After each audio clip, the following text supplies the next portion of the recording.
Current electricity में हम एक टॉपिक पढ़ रहे थे, ब्राइटनेस ऑफ बल्ब। उसी को कंटिन्यू करते हैं, ब्राइटनेस ऑफ बल्ब।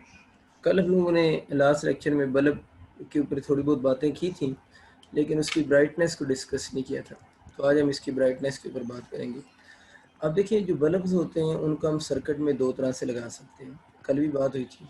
एक जो बल्ब होते हैं उनको हम सीरीज़ में भी लगा सकते हैं, और अगर आपके पास बल्ब्स होंगे तो उन बल्ब्स को पैरेलल में भी लगा सकते हैं। आपकी जो घरों में वायरिंग हुई होती है ना, यानी हाउसेस में जो वायरिंग हुई होती है, वो सारी वायरिंग पैरेलल में हुई होती है।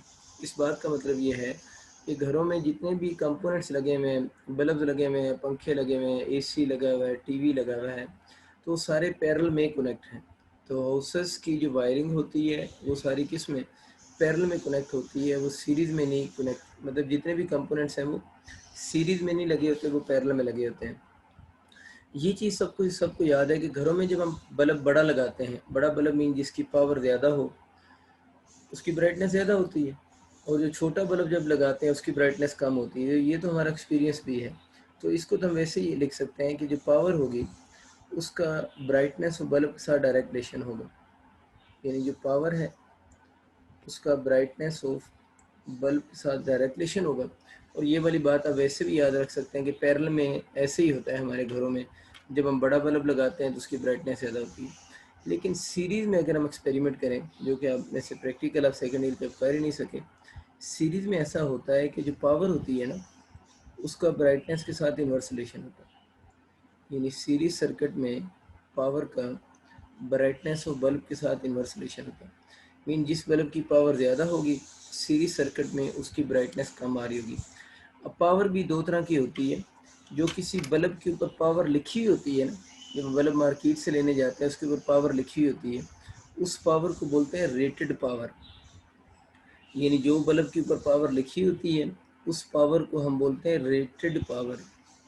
मतलब 100 वाट का बल्ब है, 10 वाट का बल्ब है, 20 वाट का बल्ब है, तो उसके ऊपर जो पावर लिखी होगी ना उस पावर को हम रेटेड पावर बोलते हैं। खैर मैं इस पर काफ़ी डिटेल से बात करता हूँ। देखिए, आप एमसीक्यू पहले छोटे छोटे कर लेते हैं ना, फिर इसकी जो फिजिकल मीनिंग है उस पर चले जाएंगे। तो सपोज करें ये बल्ब्स हैं, इसकी पावर P1 है, इसकी पावर P2 है, इसकी पावर P3 है, और हमें ये बताया गया है कि P1 की जो पावर है वो बड़ी है P2 से, और P2 की पावर ज़्यादा है किससे, P3 से। अब सवाल उसका ये आ गया कि आपसे पूछता है बताएं इन बल्ब में से ब्राइटनेस किसकी ज़्यादा होगी। ज़ाहिर है ये सारे बल्ब किस में लगे हुए हैं, सीरीज़ में लगे हुए हैं। तो जिस बल्ब की जो पावर होगी, ब्राइटनेस पूछने में किसकी ज़्यादा होगी, जिस बल्ब की पावर सबसे कम होगी फिर उसकी ब्राइटनेस सबसे ज़्यादा होगी ना। तो अगर इन बल्ब्स के मैं ब्राइटनेस का ऑर्डर बताऊँ ना, यानी अगर हम ब्राइटनेस के ऑर्डर की बात करें तो पावर 3 वाले की काम है ना, तो ब्राइटनेस 3 वाले की ज़्यादा होगी 2 से, और 2 वाले की ज़्यादा होगी किससे, 1 से। ये इनकी ब्राइटनेस का ऑर्डर बनेगा।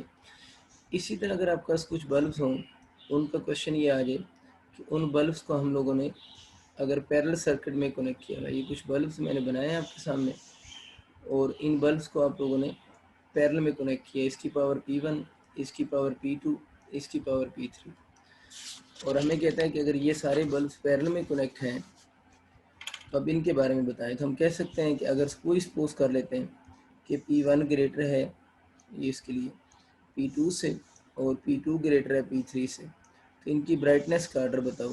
तो अभी हमारी बात हो रही ऊपर के पैरेलल में तो डायरेक्ट रिलेशन है ना, जिसकी पावर ज़्यादा होगी उसकी ब्राइटनेस भी ज़्यादा होगी। इसका मतलब क्या हुआ, इसकी पावर ज़्यादा है 1 की, इसकी एंड सो ऑन। यानी जिसकी पावर ज़्यादा होगी उसकी ब्राइटनेस भी ज़्यादा होगी। तो 1 वाले की पावर ज़्यादा है तो इसकी ब्राइटनेस भी ज़्यादा होगी। असल में मैंने बोला ना, दो पावर्स होती हैं। एक तो पावर रेटेड होती है जो बल्ब के ऊपर लिखी होती है, एक पावर कंज्यूम्ड भी होती है, यानी जो बल्ब पावर कंज्यूम करता है। तो आप लोगों ने याद रखना है कि बल्ब सीरीज में लगे हुए हों या पैरेलल में लगे हुए हों, जो पावर कंज्यूम्ड होगी उसका ब्राइटनेस के साथ डायरेक्ट रिलेशन होता है। यानी जो पावर कंज्यूम्ड होती है उसका ब्राइटनेस का डायरेक्ट रिलेशन होगा, और ये वाला फार्मूला होल्ड करेगा सीरीज़ के लिए भी और पैरेलल के लिए भी। तो अगर आपका कभी एमसीक्यू आ जाए, एक बल्ब है वो मोर पावर कंज्यूम कर रहा है और वो पैरेलल में लगा हुआ है, तो ब्राइटनेस बताएं। तो पावर कंज्यूम का ब्राइटनेस के साथ डायरेक्ट रिलेशन ही होता है, आइधर वो सीरीज़ में लगे हुए हों या वो किस में लगे हुए हों, पैरेलल में लगे हुए हों। इसकी फ़िज़िकल एक्सप्लेनेशन की मैं बात नहीं करता, उस पर टाइम ज़्यादा लगेगा, लेकिन अब ये बात इस तरह समझ लें कि अगर सीरीज़ में इसकी ब्राइटनेस ज़्यादा, सॉरी इस वाले की ब्राइटनेस ज़्यादा आ रही है ना 3 वाले की, तो इन सारों में इसकी पावर कंज्यूम ज़्यादा है, और अगर इसमें इसकी ब्राइटनेस ज़्यादा आ रही है तो इसकी पावर कंज्यूम क्या है, ज़्यादा है। चलिए मैं इसको एक्सप्लेन कर ही देता हूँ, बहुत सारे बच्चों को ये क्लियर ही नहीं होगा कि पावर कंज्यूम्ड इसकी कैसे ज़्यादा है। इस पर भी थोड़ी देर तक हम वापस आ जाते हैं कि पावर कंज्यूम किसकी ज़्यादा होगी ना। अच्छा, एक और बात छोटी सी अपने पास नोट कर लें कि कोई भी जो बल्ब होता है ना, अगर हम बल्ब की बात करें तो उसकी जो ब्राइटनेस होगी बल्ब की, उसका तो हम लोगों ने रिलेशन पढ़ लिया, डायरेक्ट कब होगा या इन्वर्स कब होगा। उसके बाद आप लोगों ने एक और चीज़ याद रखनी है कि P is equal to V square over R होता है। आप लोगों ने पावर के डिफरेंट फार्मूले पढ़े हैं, ये जो P equal V square over R होता है ना, इसको बल्ब का हम मैन्युफैक्चरिंग फार्मूला भी कहते हैं, मैन्युफैक्चरिंग फार्मूला। यानी कंपनी वाले जब कोई बल्ब बनाते हैं ना, तो उसका मैन्युफैक्चरिंग फार्मूला ये वाला होता है। मैन्युफैक्चरिंग फार्मूला का मतलब क्या है कि कंपनी वाले जब बल्ब बनाते हैं तो वो उस बल्ब की पावर को और रेजिस्टेंस को एडजस्ट करते हैं एट कांस्टेंट वोल्टेज पे। वो जब वो बल्ब डिज़ाइन करते हैं तो पावर और रेजिस्टेंस को एडजस्ट करते हैं एट कांस्टेंट वोल्टेज पे। तो आप कह सकते हैं कोई भी जो बल्ब होता है उसकी पावर का और रेजिस्टेंस का आपस में इन्वर्स रिलेशन होगा। और ये जो पावर बल्ब की बात हो रही है, ये बल्ब की रेटेड पावर होती है जो कंपनी वाले लिख कर भेजते हैं, और ये उस बल्ब की ओरिजिनल रेजिस्टेंस होगी। इस जो बातें मैं कर रहा हूँ इसकी क्या सिग्निफिकेंस है, ये इसका एमसीक्यू कैसे बनेगा, उस पर भी हम बाद में बात करते हैं। अगर आपका कभी एमसीक्यू आ जाए कि बल्ब का मैन्युफैक्चरिंग फार्मूला क्या है, आप लोगों ने याद रखना ये है। और कभी सवाल आ जाए कि बल्ब की ओरिजिनल रेजिस्टेंस बताएं, किसी भी बल्ब की ओरिजिनल रेजिस्टेंस कैलकुलेट करें, तो बल्ब की ओरिजिनल रेजिस्टेंस आप इसी फार्मूला से कैलकुलेट करेंगे, और इसमें पी कौन सी पावर पुट करनी है, रेटेड पावर। ठीक है, जो बल्ब के ऊपर लिखी हुई आती है वो आपको वोल्टेज गिवन हो, तो इस फार्मूले से आप बल्ब की ओरिजिनल रेजिस्टेंस बता सकते हैं। तो ये मैं आइडिया हो गया कि बल्ब की ओरिजिनल रेजिस्टेंस जो है वो हम इसी फार्मूला से ही कैलकुलेट करेंगे जिससे भी हम लोगों ने बात की है। सपोज करें बच्चे आपका वही सवाल आ गया, वो आपसे कहता है कि आपके पास कुछ बल्ब्स हैं सीरीज़ में लगे हुए हैं, ठीक है, इसकी पावर P1 है, इसकी पावर P2, इसकी पावर P3। बल्कि मैं मैट्रिक में क्वेश्चन आया था वो आपको करवाता हूँ। उन्होंने कहा था कि आपके पास बल्ब एक 10 वाट का है, एक उन्होंने कहा था 15 वाट का है, एक सपोज कर लेते हैं 20 वाट का। इसमें ना कहना है कि सर पहले तो आप लोगों ने P3 को बड़ा बोला था या छोटा बोला था, अलग से क्वेश्चन था मेरे ना। ये उन्होंने मैट्रिक में सवाल दिया हुआ था, मुझे एग्जैक्ट याद नहीं, वैल्यूज यही थी लेकिन बेसिक कंसेप्ट यही था। ये उन्होंने डिफरेंट बल्ब दिए हुए थे, उसने ये बल्ब देकर पूछा था ये सारे बल्ब जो हैं इन बल्ब में से, उसने ये नहीं बताया था सीरीज में लगे हैं, उसने खाली ये बोला था कि बल्ब हैं और इन बल्ब्स की ये पावर है, ये वाली पावर है। और उसने ये नहीं कहा हुआ था सीरीज में ये पैरेलल में, उसने कहा था बस बल्ब्स हैं, बताएं कौन सा ऐसा बल्ब है जिसकी लीस्ट रेजिस्टेंस होगी। यानी उसने खाली ये पूछा हुआ था कि आप इन गिवन बल्ब में से बताएं किस बल्ब की लीस्ट रेजिस्टेंस होगी। तभी हमारा क्या डिसाइड हुआ है कि बल्ब सीरीज में लगे हुए हों या पैरेलल में लगे हुए हों, उनकी ओरिजिनल रेजिस्टेंस इसी फार्मूले से निकलेगी। तो इसका मतलब ये हुआ कि जिस बल्ब की पावर सबसे कम होगी ना, तो उस बल्ब की रेजिस्टेंस सबसे क्या होगी, ज़्यादा होगी। इसका मतलब क्या हुआ कि इस P1 वाले की पावर सबसे कम है, रेटेड पावर, आर लिख दो छोटा सा, रेटेड, तो इसकी रेजिस्टेंस सबसे क्या होगी, ज़्यादा होगी। तो आपको समझ आ गया कि P1 वाला जो बल्ब है, P1 वाला जो बल्ब है इसकी रेजिस्टेंस सबसे क्या है, मैक्सिमम रेजिस्टेंस है। सेम केस अब ये तीनों बल्ब सीरीज में लगे हुए हों या बच्चों ये तीनों पैरेलल में लगे हुए हों, जो ये P1 वाला होगा उसकी रेजिस्टेंस क्या होगी, मैक्सिमम होगी। अब दूसरी तरफ आते हैं, थोड़ा कंसेप्ट आपका मैं ठीक करवा दूँ पिछला। अब मसला ये है कि हमें पता है कि अगर ये तीनों बल्ब सीरीज़ में लगे हुए हैं तो सीरीज़ में जो पावर होगी और ब्राइटनेस का इन्वर्स रिलेशन है, तो हमें पता है कि इसकी मैक्सिमम ब्राइटनेस होगी, इसकी ब्राइटनेस क्या होगी। दोबारा रिपीट कर रहा हूँ, पिछले सवाल के साथ मिक्स ना कर जाना सर, उसमें तो P3 की मैक्सिमम थी। तो वो तो यार डिपेंड करता है ना आपका ऑर्डर कौन सा गिवन है, उससे फ़र्क नहीं पड़ता। हमें पता है इन्वर्स रिलेशन है, इसकी पावर कम, इसकी ब्राइटनेस ज़्यादा है। अब हमने एक और नया इशू क्रिएट कर लिया साथ में कि जो पावर सी मीन कंज्यूम का ब्राइटनेस के साथ डायरेक्ट रिलेशन है। अब पावर कंज्यूम्ड किधर से निकालते हैं? पावर कंज्यूम्ड यूजुअली हम इस फार्मूले से निकालते होते हैं, P equal to I square R से। यानी किसी बल्ब ने कितनी पावर कंज्यूम्ड करनी है वो इस फार्मूले से निकालेंगे। मुझे बताओ ये तीनों अगर सीरीज में लगे हुए हैं, अगर ये तीनों आपस में सीरीज में लगे हुए हैं तो क्या होगा? इन सब में करंट कांस्टेंट हो गया। पावर कंज्यूम इस फार्मूले से निकालेंगे, तीनों सीरीज में लगे हुए हैं, सब में करंट सेम हो गया। अब मुझे बताओ कि पावर कंज्यूम जो है सीरीज में करंट पे तो डिपेंड कर नहीं रही, सब में करंट सेम है, सिर्फ किस पे डिपेंड कर रही है? रेजिस्टेंस पे डिपेंड कर रही है। तो जिसकी रेजिस्टेंस सबसे ज़्यादा होगी उसमें पावर कंज्यूम सबसे ज़्यादा नहीं होगी। तो सीरीज में अभी हम बात कर रहे हैं कि जो P1 वाला है इसकी रेजिस्टेंस मैक्सिमम है। अगर इस P1 वाले की रेजिस्टेंस मैक्सिमम है तो इसमें पावर कंज्यूम्ड भी क्या होगी? मैक्सिमम होगी। तो मैंने यही तो बोला है ना, जिसकी पावर कंज्यूम्ड मैक्सिमम होगी उसकी ब्राइटनेस भी क्या होगी? मैक्सिमम होगी। अब आपको डाउट होगा कि सर अगर हम इसको पैरेलल में लगा दें तो फिर कैसे पता चलेगा कि पावर कंज्यूम्ड किसकी ज़्यादा है? ये जस्ट कंफर्मेशन के लिए मैं बात कर रहा हूँ, क्योंकि जब एमसीक्यू आता है तो अक्सर, अच्छा जब सवाल में सिंपल पावर लफ्ज़ यूज़ हो जाए तो फिर कैसे पता चलेगा कि ब्राइटनेस के साथ डायरेक्ट रिलेशन लेना नहीं इनवर्स? जब सिंपल पावर वर्ड यूज़ होगा तो फिर हमेशा वो पावर रेटेड ही होगी, मतलब रेटेड पावर होगी, उसमें सीरीज में उसका इनवर्स रिलेशन और पैरेलल में ब्राइटनेस के साथ डायरेक्ट होगा जब सिंपल पावर वर्ड यूज़ होगा। अगर पावर रेटेड यूज़ हो जाए फिर भी वही सिंपल पावर काउंट होगी। पावर कंज्यूम्ड स्पेशल केस है, जब वो बोलेगा तो पावर कंज्यूम्ड की हम बात करेंगे। हम उसी वही बल्ब तीनों ले रहे हैं ऊपर वाले में, ये 10 वाट का, ये 15 वाट का और ये 20 वाट का, ठीक। अब मुझे ये बताओ कि पैरेलल सर्किट में क्या इन सब में करंट सेम फ्लो करेगा? ये तो डिसाइड हो चुका है ना कि इसमें P1 वाले की रेजिस्टेंस मैक्सिमम है, क्योंकि वो तो जनरल फार्मूले से डिसाइड होता है। रेजिस्टेंस जो, ये कौन सी रेजिस्टेंस मैक्सिमम है? ओरिजिनल ना। तो यार देखो, ओरिजिनल रेजिस्टेंस जो होती है उसको तो कोई फ़र्क नहीं पड़ता, आप उसको सीरीज़ में लगाएं आप उसको पैरेलल में लगाएं, वो तो ओरिजिनल है, वो तो मैक्स जिसकी ज़्यादा है बस ज़्यादा होगी। तो P1 की रेजिस्टेंस मैक्सिमम है। अब मसला ये है कि सीरीज में करंट बाउंड था कि सब में करंट सेम गुजरे। क्यों बाउंड था करंट के फ्लो करने का? एक बात था, यहाँ पर पैरेलल में तो करंट किस फार्मूले के अकॉर्डिंग यहाँ से खुद को एडजस्ट करेगा? आर का और आई के इनवर्स रिलेशन के अकॉर्डिंग एडजस्ट करेगा। कल भी बात हुई थी कि जिस तरफ रेजिस्टेंस सबसे कम होगी उस तरफ करंट ज़्यादा होगा। अब मुझे बताओ कि जो P1 वाला है, P1 वाले की क्या मैक्सिमम है? रेजिस्टेंस मैक्सिमम है। P1 वाले की पैरेलल में, ये तो पहले डिसाइड कर रहा हूँ, पैरेलल में ब्राइटनेस किसकी ज़्यादा होगी?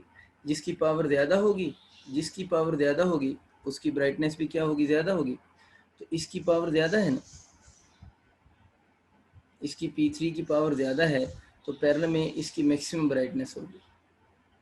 इसका मतलब है कि इसकी ब्राइटनेस मैक्सिमम है। अगर इसकी ब्राइटनेस मैक्सिमम है तो इस बात का मतलब क्या है? जिसकी ब्राइटनेस मैक्सिमम होती है उस बात का मतलब ये होता है कि अब इसके अक्रॉस पावर कंज्यूम्ड क्या आनी चाहिए? मैक्सिमम आनी चाहिए। अब मुझे ये देखना है कि क्या इसके अक्रॉस पावर कंज्यूम मैक्सिमम आ रही है या नहीं आ रही ना। और अभी हमारी बात ये हो रही थी कि पावर कंज्यूम का जो फार्मूला होता है वो आई स्क्वायर आर होता है, यानी power consumed I square R होती है। अब मुझे ये बताओ कि इन तीनों बल्ब में से P1 की रेजिस्टेंस मैक्सिमम है और P3 जो है उसकी रेजिस्टेंस मिनिमम है।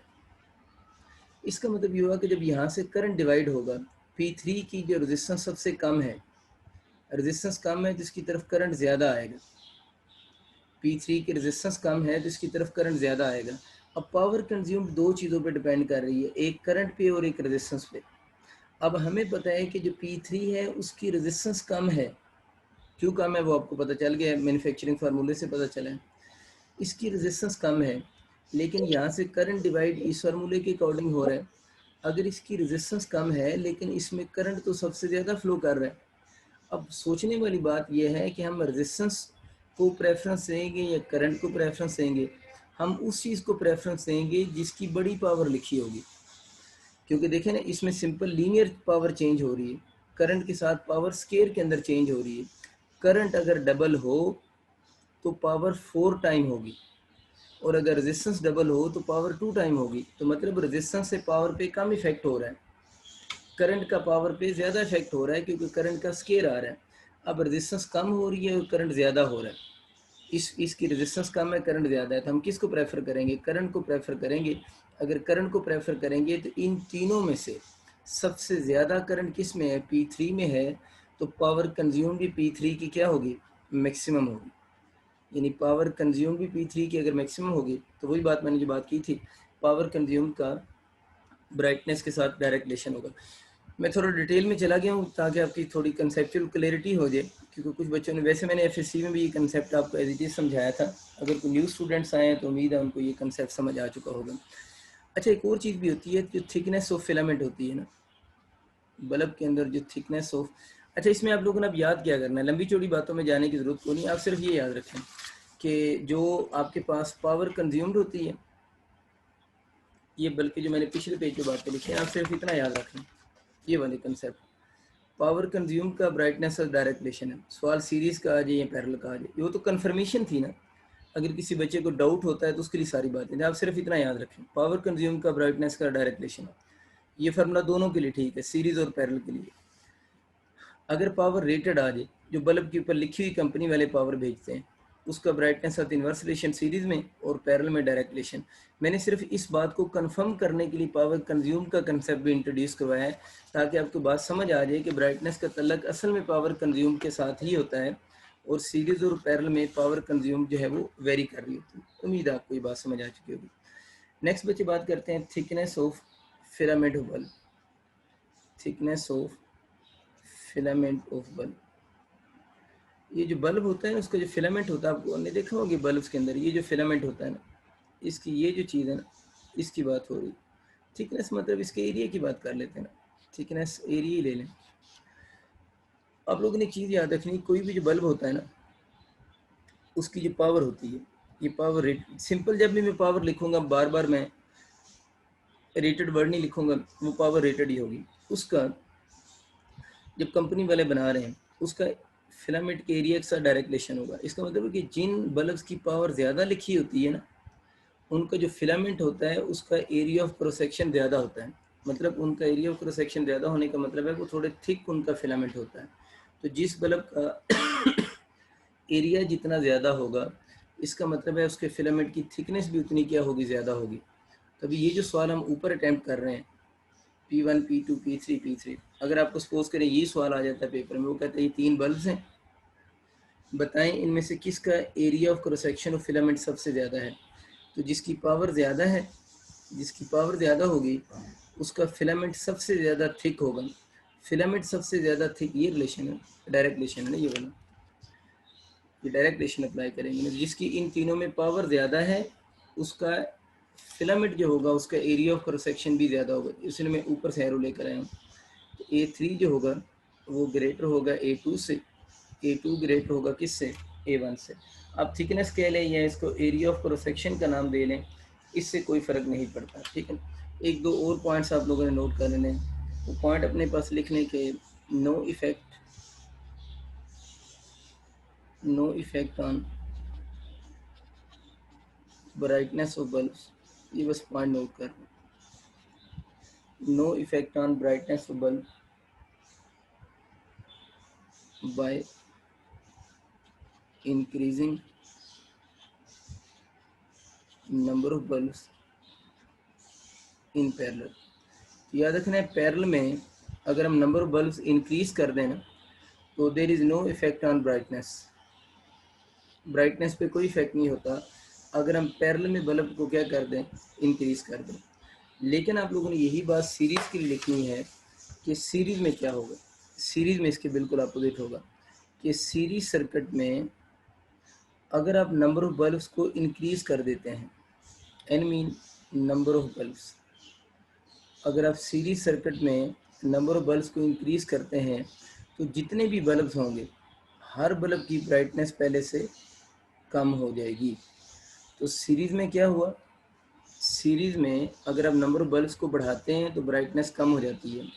तो क्या मैंने बताया कि पैरेलल में, अगर मैं शॉर्ट फॉर्म में उसी बात को लिखूँ इसी तरह, पैरेलल में अगर हम नंबर ऑफ बल्ब्स को क्या करते हैं, इंक्रीज़ करते हैं, या नंबर ऑफ बल्ब्स को डिक्रीज़ करते हैं, एक ही बात है। पैरेलल में नंबर ऑफ बल्ब्स इंक्रीज़ हो या डिक्रीज़ हो, तो जो ब्राइटनेस होगी ना, उसके ऊपर कोई इफेक्ट नहीं होगा। यानी जो ब्राइटनेस होगी उसके ऊपर कोई इफेक्ट नहीं हो रहा, ब्राइटनेस उनकी रिमेन सेम रहेगी। एक और पॉइंट अपने पास लिख लें, देखिए अगर सीरीज़ में, बल्कि इसको पहले समझ लें, ये कुछ बल्ब सीरीज में लगे हुए हैं ना। अब सीरीज में आपको पता है करंट के फ्लो करने के एक ही पाथ होता है, ये एक बल्ब, ये दूसरा बल्ब, ये तीसरा बल्ब। अब सपोज करें इनमें से अगर ये वाला बल्ब फ्यूज़ हो जाए, ये वाला बल्ब क्या हो जाए, फ्यूज़ हो जाए, तो फ्यूज़ होने का मतलब क्या होता है कि इससे सर्किट ब्रेक हो गया, या मैं फिजिक्स का वर्ड लिखूँ तो सर्किट ओपन हो जाता है। मतलब सर्किट, अब ये बल्ब जब फ्यूज़ हो जाएगा तो ये आगे करंट को पास होने नहीं देगा। तो सीरीज सर्किट में होता ये है कि अगर आप किसी बल्ब को रिमूव कर दें दरमियान से, बल्ब को रिमूव करने का मतलब क्या है कि ओपन सर्किट हो जाए, या बल्ब क्या हो जाए, फ्यूज़ हो जाए, उस केस में जो बाकी बल्ब होंगे वो ऑफ हो जाएंगे। तो आप लोगों ने याद रखना है कि सीरीज सर्किट में अगर कोई बल्ब फ्यूज़ हो जाए तो बाकी जो बल्ब होंगे इन बल्ब्स ने फिर क्या हो जाना है, ऑफ हो जाना है। इसको फिर अपनी वर्डिंग में जैसे चाहे लिख लेना, ठीक है। सीरीज सर्किट में जितने भी बल्ब लगे हुए हों, अगर कोई भी बल्ब आपका क्या हो जाए, फ्यूज़ हो जाए, तो फिर बाकी बल्ब ने क्या हो जाना है, ऑफ हो जाना है। तो अगर ये P1 फ्यूज़ हो गया तो ये दोनों ऑफ हो गए। मुझे सिर्फ एक बात बताएं, जिन बच्चों को समझ आ रही है बात, ये सपोज करें एक बल्ब, ये दूसरा बल्ब, ये आपका तीसरा बल्ब। ये बात तो आपको मेरी समझ आ रही है ना कि मैं इतना सर्किट बनाता हूँ, अदरवाइज ये सर्किट यूँ कंप्लीट होता है। वो अंडरस्टूड है बच्चों, बैटरी लगी हुई है, अब बार बार बैटरी लगाने का फ़ायदा तो नहीं है। ये बल्ब P1, ये बल्ब P2, ये बल्ब P3, P1 फ्यूज़ हुआ तो ये दोनों ऑफ हो गए। अब अगर आपको सवाल आ जाए कि आपका P2 जो है वो फ्यूज़ हो गया, अगर P2 फ्यूज़ हो गया तो अब कौन सा ऑफ होगा, P3 तो ऑफ होगा। क्या P2 ऑफ, P1 ऑफ होगा, P1 भी ऑफ होगा। क्योंकि वजह यह है कि ये तो नहीं करंट यहाँ तक जा रहा है। करंट तो तब हम वर्ड बोलते हैं जब पूरा सर्किट कंप्लीट होता है तो उसको करंट बोलते हैं। तो सीरीज में कोई भी बल्ब फ्यूज़ हो जाए, ऑर्डर शॉर्डर का कोई चक्कर नहीं होता, कोई भी बल्ब फ्यूज़ हो जाए तो बाकी बल्ब जो होंगे वो सारे बल्ब ऑफ हो जाएंगे। अक्सर बच्चे सोचते हैं कि ये स्टार्ट वाला इन्होंने फ्यूज़ किया है तो बाकी तो ऑफ हुए हैं, अगर ये फ्यूज़ करेंगे तो ये ऑन होगा, ये ऑफ होगा। इस तरह की डायग्राम डिफरेंट बनी हुई आएंगी। सीरीज़ में कोई एक फ्यूज़ हो जाए बाकी टोटल ऑफ हो जाएंगे। और वजह आपको समझ आ रही बच्चों, यूँ सर्किट सोचो ना, सर्किट यूँ कंप्लीट होता है, पूरा करंट घूम के आता है तब ये जलेगा। ये तो नहीं इधर से करंट यूँ आए तो ये जलना शुरू हो जाएगा। जब ये करंट यूँ घूम कर आएगा फिर इसने ऑन होना है, अदरवाइज इसने ऑफ ही रहना है। तो मतलब ऑर्डर का कोई चक्कर नहीं होता, ठीक है। आपको बात मेरी समझ आ गई। अगर बच्चों हम यही बात पैरेलल में कर लें, सपोज करें कुछ बल्ब्स हैं, ये एक बल्ब है, एक और बल्ब लगा लेते हैं। अब ये जो बल्ब्स हैं ये पैरेलल में लगे हुए हैं। पैरेलल में पता है ना करंट के फ्लो करने का एक पाथ नहीं होता, पैरेलल में करंट के फ्लो करने के नंबर ऑफ पाथ होते हैं।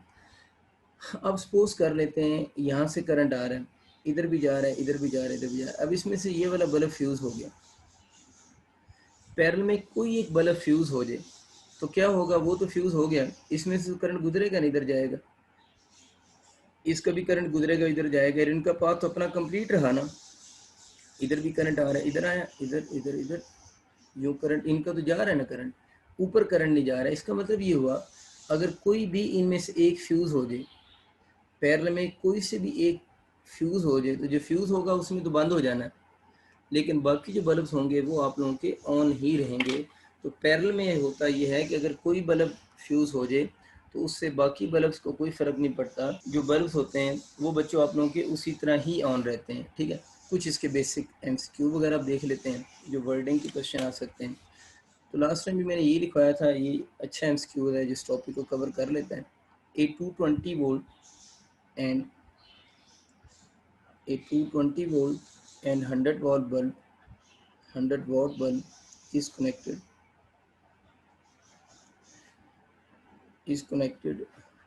to a 110 volt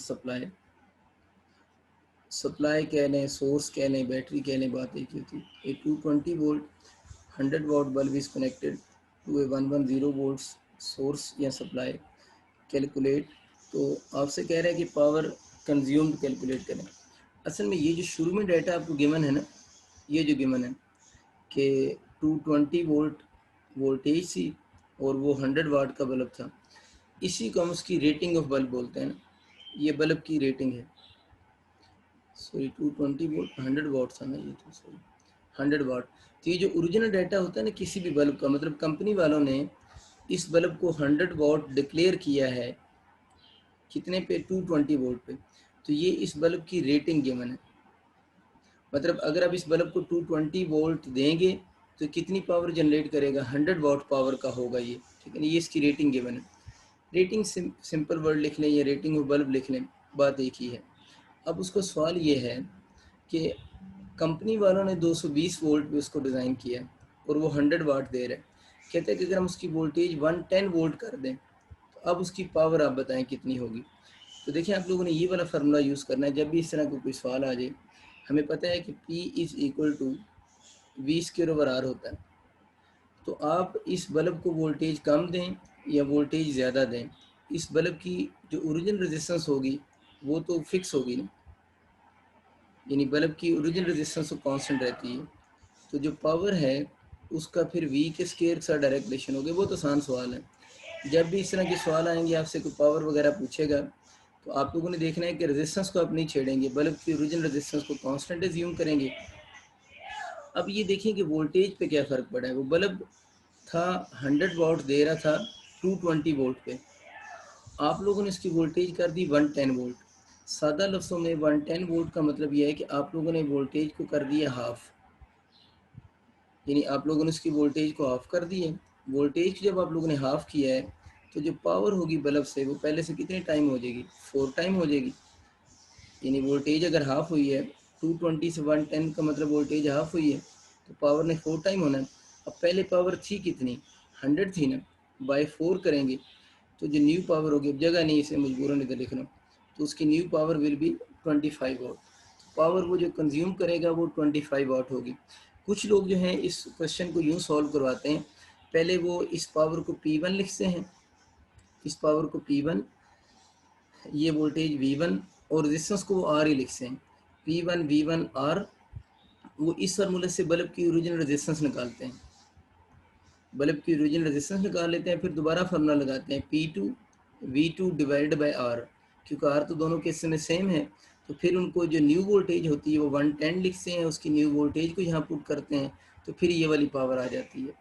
तो आप जिस तरह मर्जी कर लें, लेकिन मुझे ये आसान लगा है कि इसमें आप इक्वेशन नहीं बनानी पड़ती, डायरेक्ट क्वेश्चन सॉल्व हो जाता है कि without calculating the original resistance of the bulb भी क्वेश्चन सॉल्व हो जाता है। तो आप इस तरह करने ज़्यादा बेहतर है, लेकिन ज़्यादातर लोग इसको वो ओरिजिनल रेजिस्टेंस कैलकुलेट करके सॉल्व करवाते हैं। उस तरह भी आप एक दफ़ा वैसे चेक ज़रूर कीजिएगा। इसकी ओरिजिनल रेजिस्टेंस निकालना P1 V1 divided by R, R निकल आए, फिर दोबारा formula P2 V2 over R। अब P2 पता नहीं है ना, V2 तो पता 110 ओवर R, जो भी ओरिजिनल रेजिस्टेंस आएगी डिवाइड करना, तो आंसर 25 ही आएगा। तो एक दफ़ा इसको चेक कर लेना आप दोबारा उस मेथड से भी। उससे ये होता है ना कि थोड़ी बहुत आपको कन्फर्मेशन हो जाएगी कि जो मेथड आप लोगों ने यूज़ किया है वो ठीक है। एक आधी दफ़ा मैंने नम्स में देखा कुछ इस तरह का भी सवाल आया हुआ होता है। मतलब ये जो बल्ब अभी हम लोगों ने लिखा है ना, इन बल्ब्स की रेटिंग आपको गिवन होती है। सपोज करें आपको यूँ गिवन है कि बल्ब की जो वोल्टेज है वो 220 वोल्ट गिवन है, ये वाला ले लेते हैं, और बल्ब 100 वाट के। इसको मैंने क्या बोला, बल्ब की रेटिंग गिवन है। पहले भी बात हुई है कि ये क्या चीज़ है, ये हमारे पास रेटिंग ऑफ बल्ब है ना। अब उसका क्वेश्चन ये है कि बल्ब विल फ्यूज एट। ये बहुत आसान सा सवाल होता है कि आपको बल्ब की रेटिंग गिवन होती है और आपसे पूछता है बल्ब विल फ्यूज एट। मैं पहले ऑप्शन लिख देता हूँ। बल्ब फ्यूज़ हो जाएगा 220 वोल्ट पे, 110 वोल्ट पे फ्यूज़ हो जाएगा, बल्ब 200 वोल्ट पे फ्यूज़ हो जाएगा, या 225 वोल्ट पे फ्यूज़ हो जाएगा। वैसे फ्यूज़ निकालने का अपना एक्चुअल मेथड तो थोड़ा डिफरेंट है, क्योंकि हमारे कोर्स का वो डायरेक्ट पार्ट नहीं है। तो उसका शॉर्टकट यही बनता है कि जब आपको बल्ब की रेटिंग गिवन हो और आपसे ये पूछा जाए बल्ब किस वोल्टेज पे फ्यूज़ होगा, तो जो उसकी रेटिंग वोल्टेज आपको गिवन होती है ना, उस रेटिंग वोल्टेज से अगर आप थोड़ी सी भी वोल्टेज ज़्यादा करोगे, उसकी रेटिंग वोल्टेज से आप थोड़ी सी भी वोल्टेज ज़्यादा करोगे तो उस बल्ब ने फ्यूज़ हो जाना। इसका मतलब ये हुआ कि जिस बल्ब की हम बात कर रहे हैं, जिसकी रेटिंग जो कंपनी बनाया है 220 वोल्ट पे, वो 220 वोल्ट से ऊपर फ्यूज़ किसी भी वोल्टेज पे हो जाएगा, लेकिन 220 पे वो सस्टेन करेगा, इस पे फ्यूज़ नहीं होगा, इस पे भी नहीं होगा। 220 से कम है, ये भी 220 से कम है, तो इस पे फ्यूज़ होगा। तो कोई भी वोल्टेज जो 220 से ज़्यादा होगी उस पे उस बल्ब ने जो है वो फ्यूज़ हो जाना। इसकी चीज़ याद रखनी।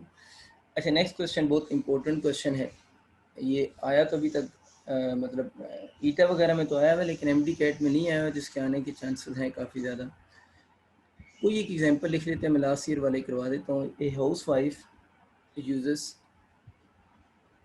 100 watt bulb. A housewife uses 100 watt bulb for 8 hours. For 8 hours, 8 घंटे के लिए इसने यूज़ किया। For 8 hours a day. A housewife uses 100 watt bulb for 8 hours a day. The total cost for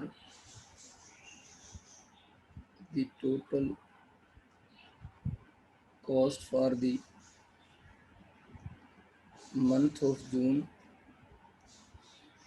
The total cost for the month of June on monthly bill at a rate of 5 rupees per unit will be।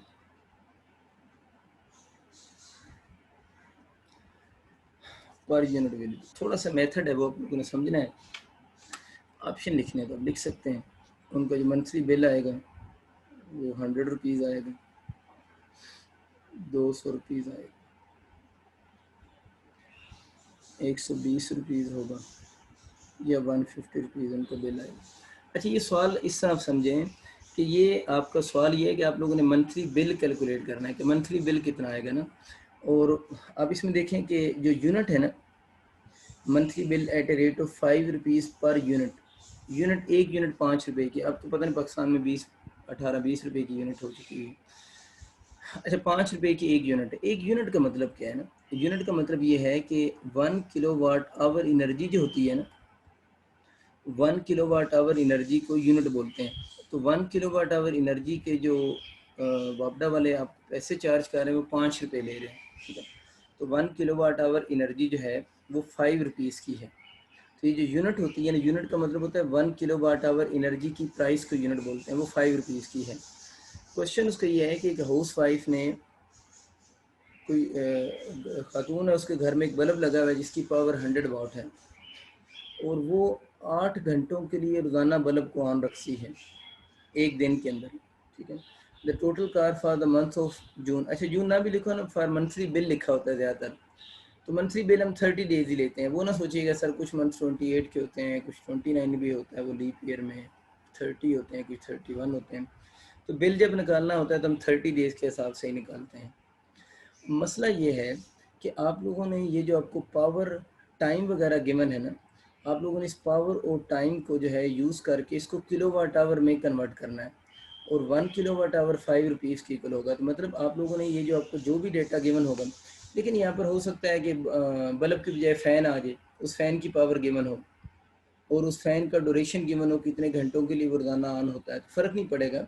हम इस power और time को calculate करेंगे और इसको transform करेंगे kilowatt hour में। मैं आपको बात समझाता हूँ, बहुत आसान कंसेप्ट है। देखो, पावर का फार्मूला होता है ना, work done per unit time या एनर्जी पर यूनिट टाइम, एक ही बात है। Work done per unit time या एनर्जी पर यूनिट टाइम। मुझे एनर्जी चाहिए, इसको इलेक्ट्रिक फील्ड ना समझ लेना। एनर्जी, एनर्जी का फार्मूला आपको पता है, पावर इनटू टाइम होता है। मैंने खुद ही एनर्जी लिख सी है क्योंकि एनर्जी होती है। वर्क भी लिख सें, डब्ल्यू भी लिख सें, कोई फ़र्क नहीं पड़ेगा। पावर बचो कितनी है बल्ब की, 100 वाट। दोबारा सुने, यहाँ पर पंखा हो सकता है, टीवी हो सकता है, कुछ भी हो सकता है, जो भी लिखा हो उसकी पावर लिख सें। अब देखिए कितने टाइम के लिए वो ऑन हो रहा है, कितने टाइम के लिए ऑन हो रहा है, 8 आवर। आवर पूरा आवर लिखना। अब मसला ये है कि जो बिल उनको आना है, ये तो उसने 100 वाट का बल्ब 8 घंटे एक दिन में जलाया है ना, 8 घंटे एक दिन में जला है। बिल एक दिन का आना है, 30 दिनों का आना है, 30 दिन का आना है। तो 30 दिन में टोटल कितना जला होगा, 30 इंटू 8। पावर टाइम 8 आवर एक दिन का है, बिल एक दिन का नहीं आता, बिल 30 दिन का आता है। तो मल्टीप्लाई बाय 30। 30 किस वजह से मल्टीप्लाई किया है, क्योंकि 8 आवर्स 1 डे में जला है, तो 30 डेज में कितना जला होगा, 30 इंटू 8। अब देखिए मसला ये है कि ये आपके पास पावर वाट है। हमें मसला ये कि हम लोगों ने इसके किलो वाट आवर बनाने हैं। वाट भी है, आवर भी है, किलो नहीं है इसके साथ। वाट भी है, आवर भी है, किलो नहीं है। तो ऊपर भी किलो लिख सें और नीचे भी किलो लिख लगा दें। किलो का मतलब 1000 होता है। ऊपर मैंने किलो लफ्स लिख सी है, नीचे मैंने 1000 उसकी जगह लिख सी है। किलो ओवर किलो समझ लेना। देखो ज़रा, ये 0 0 से कैंसिल, ये 0 0 से कैंसिल, ये 0 0 से कैंसिल, तो अच्छा हो गया। 8 को 3 से करेंगे तो कितना हो जाएगा 24। इसका मतलब ये है कि जो एनर्जी कंज्यूम कर रहा है वो बल्ब एक महीने में, वो 24, अगर ध्यान देखना, ये वाला किलो, ये वाला वॉट और ये वाला आवर। इसका मतलब ये हुआ कि वो जो बल्ब है वो 24 kilo watt hour energy consume कर रहा है एक दिन के, सॉरी एक महीने में। कोई भी सवाल आ जाए आपको इसी तरह का ही डेटा गिवन होगा। आप लोगों ने यहाँ पर जो चीज़ें गिवन होंगी उसको यहाँ लिखें, उसके बाद आप लोगों ने यहाँ लिखने के बाद उसको 30 से मल्टीप्लाई करें, 1000 से डिवाइड करें, तो आपके पास क्या निकल आएगी, उसकी एनर्जी निकल आएगी जो उसने एक मंथ में कंज्यूम की है। आपको पता चल गया 30 क्यों लिखा है, और आपको ये भी पता चल गया किलो से मल्टीप्लाई और डिवाइड भी क्यों किया है। अच्छा, अब अगर इतना सवाल आ जाता है कि बताएं कितनी यूनिट्स कंज्यूम हुई हैं, तो मैंने क्या बताया था कि किलो वाट आवर के साथ जो भी यहाँ नंबर लिखा होगा वो यूनिट्स होंगी। तो 24 यूनिट्स कंज्यूम हुई है, इतना भी सवाल आता होता है वैसे कि बताएं इस केस में कितनी यूनिट्स कंज्यूम होगी। 24 यूनिट्स कंज्यूम हुई होंगी, ये लिखा हुआ है ना 24। ये बिल बनाने का तरीका तो ये है ना, अब लिखो इधर कितनी यूनिट्स कंज्यूम हुई हैं, 24 किलो वाट आवर, यानी 24 इधर लिख सी है, इधर 24 लिखा है तो उधर भी 24 लिख दो। 24 मल्टीप्लाइड बाई 5, ये बन जाएगा 120 रुपीज़ आ जाएगा। तो ये बड़ा आसान सा तरीका है, उम्मीद है आपको आइडिया हो चुका होगा बिल कैसे बनाना है। लेकिन सपोज करें हमारा सवाल इस तरह का आ गया है कि उसमें उस खातून को गर्मी लग गई है, गर्मियाँ लग रही हैं उसे, उसने बल्ब के साथ साथ गर्मियों में साथ में पंखा भी ऑन कर लिया। सपोज करें ना सवाल इस तरह का आ गया, उसने फ़ैन भी ऑन किया है। सपोज कर लेता हूँ जो फ़ैन है उसकी पावर आपको गिवन है, कोई पावर लिख लेते हैं 200 वाट है, और वो फ़ैन को डेली ऑन करती है 2 आवर्स के लिए। अब मसला ये हुआ कि इस सवाल में दो तरह के डिवाइसेस लगना शुरू हो गए हैं। उसने घर में बल्ब भी लगा ली है, खर्चे करने लगी है वो, और उसने साथ में फ़ैन भी लगा ली है, और फ़ैन वो 200 वाट का उसका फ़ैन है, वो 2 आवर्स के लिए ऑन होता है। तो इकट्ठा भी सवाल हल हो सकता है, लेकिन मैं आपको ये रिकमेंड करूँगा, ये आपको समझ आ गया ना, बस आप इसकी एनर्जी के साथ E1 लिख दें, इसकी यूनिट्स बनने की E1 लिख दें। अब इस तरह इस सवाल को दोबारा हल करो, इसकी जगह पर P प्राइम, इसकी जगह पर T प्राइम, उधर उसी तरह 30 नीचे 1000 ऊपर किलो। इसकी भी आप क्या निकाल लो, E2 या E2 एनर्जी अलहदा से निकाल लो, वो निकल आएगी जिस तरह उसकी निकली इस तरह इसकी भी निकल आएगी। अब आपका दो तरह की एनर्जीज आ गई, इस बल्ब की आ गई और एक फ़ैन की आ गई। तो एंड वाले स्टेप में क्या करो, E बना लो, और E कैसे बनेगा, E1 प्लस क्या हो जाएगा, E2 हो जाएगा। तो यहाँ से जो भी फाइनल यूनिट्स आएंगी उसके ऊपर फिर ये वाला सारा प्रोसेस अप्लाई कर देना। समझ आएगी बात कि अगर एक से ज़्यादा कंपोनेंट्स लगे हुए हों तो आप दोनों कंपोनेंट्स को, वैसे सवाल एक ही आता है, अगर आज ये दो का तो मसला कोई नहीं, आप अलग-अलग हल कर लो, इसकी अलग से एनर्जियाँ बना लो, इसकी अलग से एनर्जी बना लो। इसकी 24 आई है, सपोज करें इसकी 16 आ गई है, 16 आ गई है ना, तो आप क्या करोगे, 24 प्लस 16 40। अब यहाँ पर क्या लिखोगे, 24 किलो वाट आवर की बजाय 40 kilo watt hour equal to 40 into multiply by 5। तो इस तरह बच्चों अगर कोई भी क्वेश्चन आ जाए, यानी एक से ज़्यादा ऐसे कंपोनेंट्स आ जाएँ जो एनर्जी कंज्यूम कर रहे हों, तो उसको फिर आप इजीली जो है वो सॉल्व कर सकते हैं। आसान सी बात है, इसमें उम्मीद है किसी को कोई इशू नहीं हुआ होगा। अच्छा, नेक्स्ट अगर बच्चों हम इसमें बात करते हैं तो अच्छा बच्चों, आज अब हम लोगों ने जो बात पढ़नी है वो हम ईएमएफ के ऊपर बात करेंगे कि ईएमएफ क्या होती है एंड टर्मिनल पोटेंशियल डिफरेंस क्या होता है, उस पर बात करेंगे। कुछ बातें करने से पहले थोड़ी सी बात हम सेल या बैटरी के ऊपर कर लेते हैं, फिर हम आगे चले जाएंगे कि सेल या बैटरी क्या चीज़ होती है। देखिए सेल या बैटरी, सेल की सिंबल तो हम ये बनाते हैं, एक तरफ पॉजिटिव एक तरफ नेगेटिव, ये सेल है। बैटरी में हम ये करते हैं कि एक से ज़्यादा इस तरह के बना देते हैं ना, यानी अगर एक से ज़्यादा ये बने हुए हों तो ये वो सिंबल होगी आपकी किसकी, बैटरी की सिंबल होगी। तो हम बात कर रहे हैं सेल या बैटरी के बारे में ना। पहली चीज़ जो आप लोगों ने इसके बारे में याद रखनी है, आपको पॉइंट्स आते हैं, अगर किसी बच्चे की इलेक्ट्रिसिटी बहुत वीक है, मैं उसके लिए लिख रहा हूँ, तो पहला पॉइंट वो अपने पास नोट कर लें कि सेल काम क्या करता है ना। अक्सर लोग समझते हैं कि सेल को जब सर्किट में लगाएंगे तो सेल जो होगा वो चार्ज प्रोड्यूस करेगा, यानी सेल चार्ज प्रोड्यूस करेगा। जिस बात को ठीक कर लें, जो सेल होता है वो do not produce charge, cell कभी भी चार्ज प्रोड्यूस नहीं करता, डू नॉट प्रोड्यूस चार्ज। यानी सेल कहने या बैटरी कहने एक ही बात है, ठीक है। वैसे एक से ज़्यादा सेल हो तो उनको बैटरी बोलते हैं इन जनरल। तो सेल जो है वो चार्ज प्रोड्यूस नहीं करता, तो फिर सेल क्या करता है, इसको ज़रा अपने पास लिख लें। आप लिख लें कि सेल जो होगा, सेल प्रोड्यूस करेगा इलेक्ट्रिकल एनर्जी, प्रोड्यूस तो नहीं कहना चाहिए मुझे, सेल प्रोड्यूस भी लिख लें, खैर है, सेल प्रोवाइड लिख लें, सेल प्रोवाइड करेगा इलेक्ट्रिकल एनर्जी। जो सेल होता है वो चार्ज प्रोड्यूस नहीं करता, बल्कि सेल प्रोवाइड करता है electrical energy to circuit elements, to all circuit elements. जो सेल होगा वो इलेक्ट्रिकल एनर्जी प्रोवाइड करेगा टू ऑल सर्किट एलिमेंट्स। मतलब सर्किट में जब हम सेल लगाते हैं तो सेल चार्ज प्रोड्यूस नहीं करता, बल्कि सेल क्या करता है कि उसके सर्किट के अंदर जितने भी एलिमेंट्स लगे होते हैं, सर्किट एलिमेंट का मतलब क्या होता है, उस सर्किट में क्या लगा हुआ है, आपका बल्ब लगा हुआ है, आपका फ़ैन लगा हुआ है, टीवी लगा हुआ है, कुछ भी लगा हुआ है ना, उन सब को इसने एनर्जी प्रोवाइड करनी। एनर्जी किस तरह प्रोवाइड करेगा कि सेल जो होगा वो इलेक्ट्रॉन को एनर्जी देगा, इलेक्ट्रॉन वहाँ से एनर्जी लेकर चलना शुरू हो जाएगा। जब वो बल्ब में से गुजरेगा, फ़ैन में से गुजरेगा या टीवी में से इलेक्ट्रॉन गुजरेगा तो उनको एनर्जी देता जाएगा। तो सेल बेसिकली क्या कर रहा है कि सर्किट के अंदर जो इलेक्ट्रॉन्स हैं उनको एनर्जी दे रहा है, और वो एनर्जी फिर इलेक्ट्रॉन जाकर किसको ट्रांसफ़र कर देता है, सर्किट एलिमेंट को ट्रांसफ़र कर देता है। बस ये दो मेन पॉइंट्स आप अपने माइंड में रख लीजिएगा। एक और भी लिखना है तो लिख लें कि जो सेल है वो क्या करता है, मेंटेन्स, सेल मेंटेन्स है पोटेंशियल डिफरेंस। तो जो सर्किट में लगाते हैं तो ये क्या करता है, maintains a potential difference which forces the charge, या इलेक्ट्रॉन भी साथ में लिख रहे हैं क्योंकि हम तो इलेक्ट्रॉन की फोकस कर रहे हैं, मैटर पढ़ रहे हैं, to move in the circuit, to move in the circuit, ये अपने पास लिखें। अच्छा, मैंने ये लिखा है कि हमारी बुक में वैसे ये लफ्ज़ यूँ नहीं लिखा हुआ, हमारी बुक में ये लफ्ज़ लिखा हुआ है सेल के बारे में कि सेल क्या करता है। हमारी बुक में लिखा है सेल मेंटेन्स ए, यहाँ पर लफ्ज़ लिखा है कांस्टेंट पोटेंशियल डिफरेंस, कि सेल को जब भी सर्किट में लगाते हैं तो सेल उस सर्किट में एक कांस्टेंट पोटेंशियल डिफरेंस बना देता है। कुछ बच्चों को अगर नहीं समझ आ रहा है ना कि सेल मेंटेन एक कांस्टेंट पोटेंशियल डिफरेंस का मतलब क्या है, तो वो इस बात को यूँ सोचो, जब हम किसी भी सर्किट में सेल लगाते हैं, उस सेल लगाने से जो कंडक्टर होता है उसके अंदर इलेक्ट्रिक फील्ड प्रोड्यूस हो जाता है। उस इलेक्ट्रिक फील्ड की वजह से जो चार्जेस होते हैं या इलेक्ट्रॉन्स अगर हम ले लें तो उन इलेक्ट्रॉन पर उस इलेक्ट्रिक फील्ड के अपोजिट क्या लगती है, फोर्स लगती है।